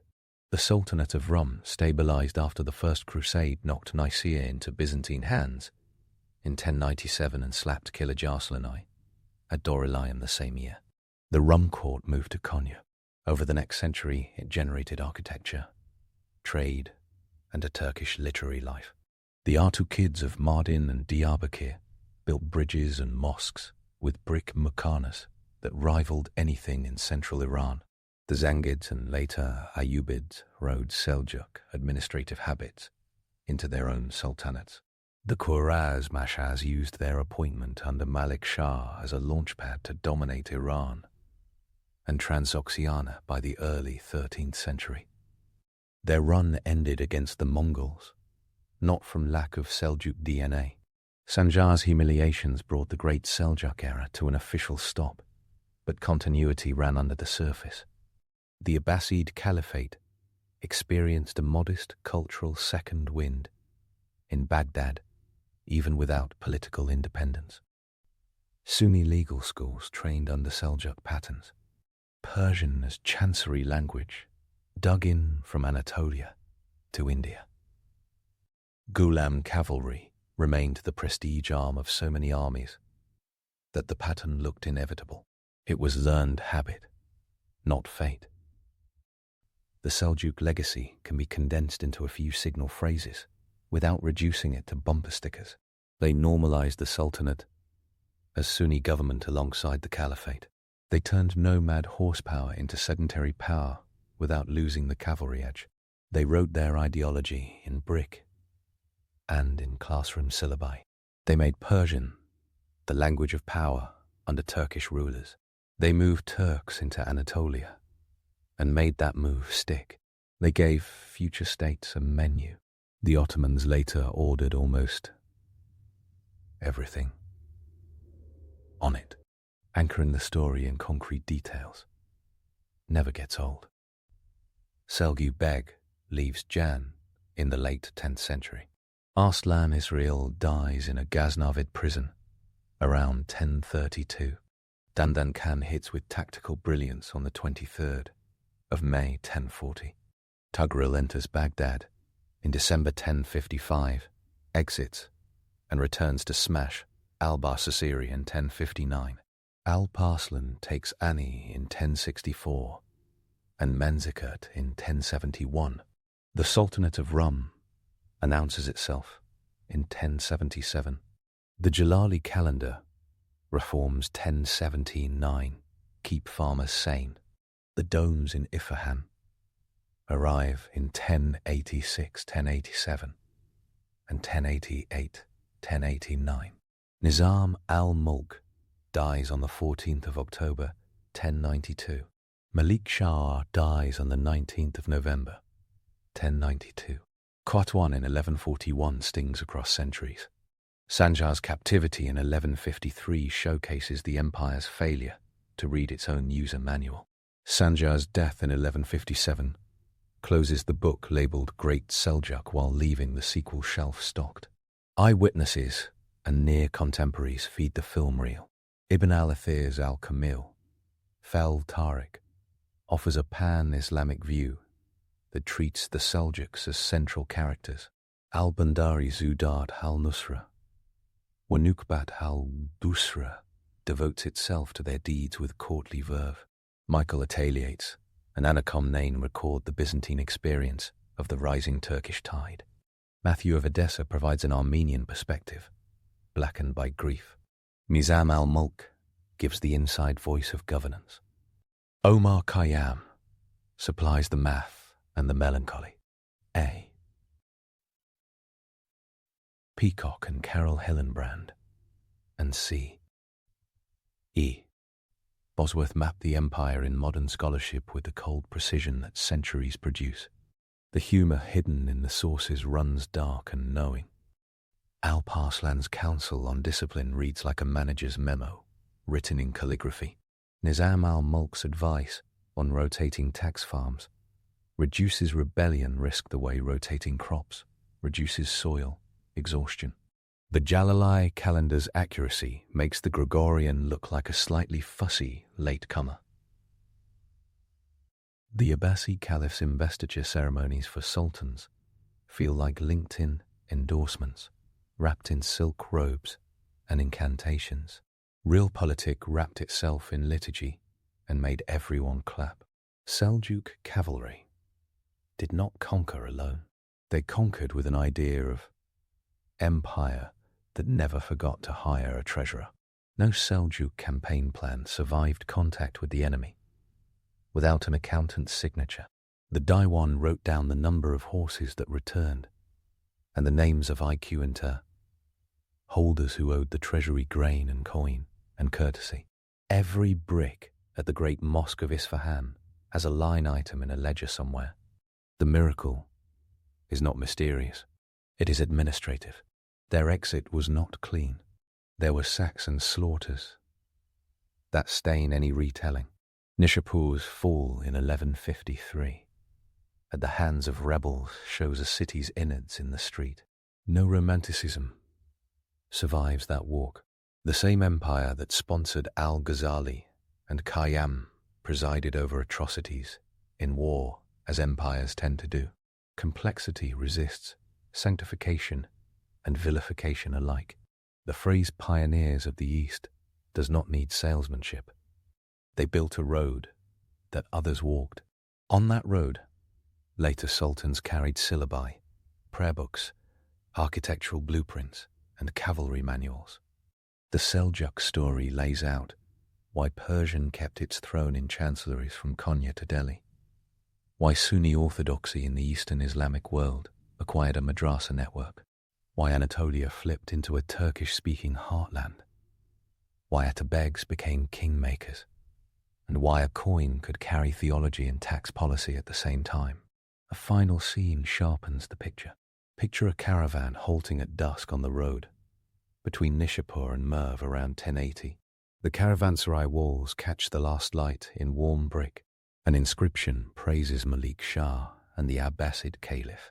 Inside, a judge, on his way to the Nizamiya of Baghdad, unwraps a satchel of books. A Ghulam captain checks the feed for his horses. A mason, hired for work on a new Iwan in a mosque, studies the interfingering of bricks that his foreman requires. A wool merchant from the steppe haggles over dye.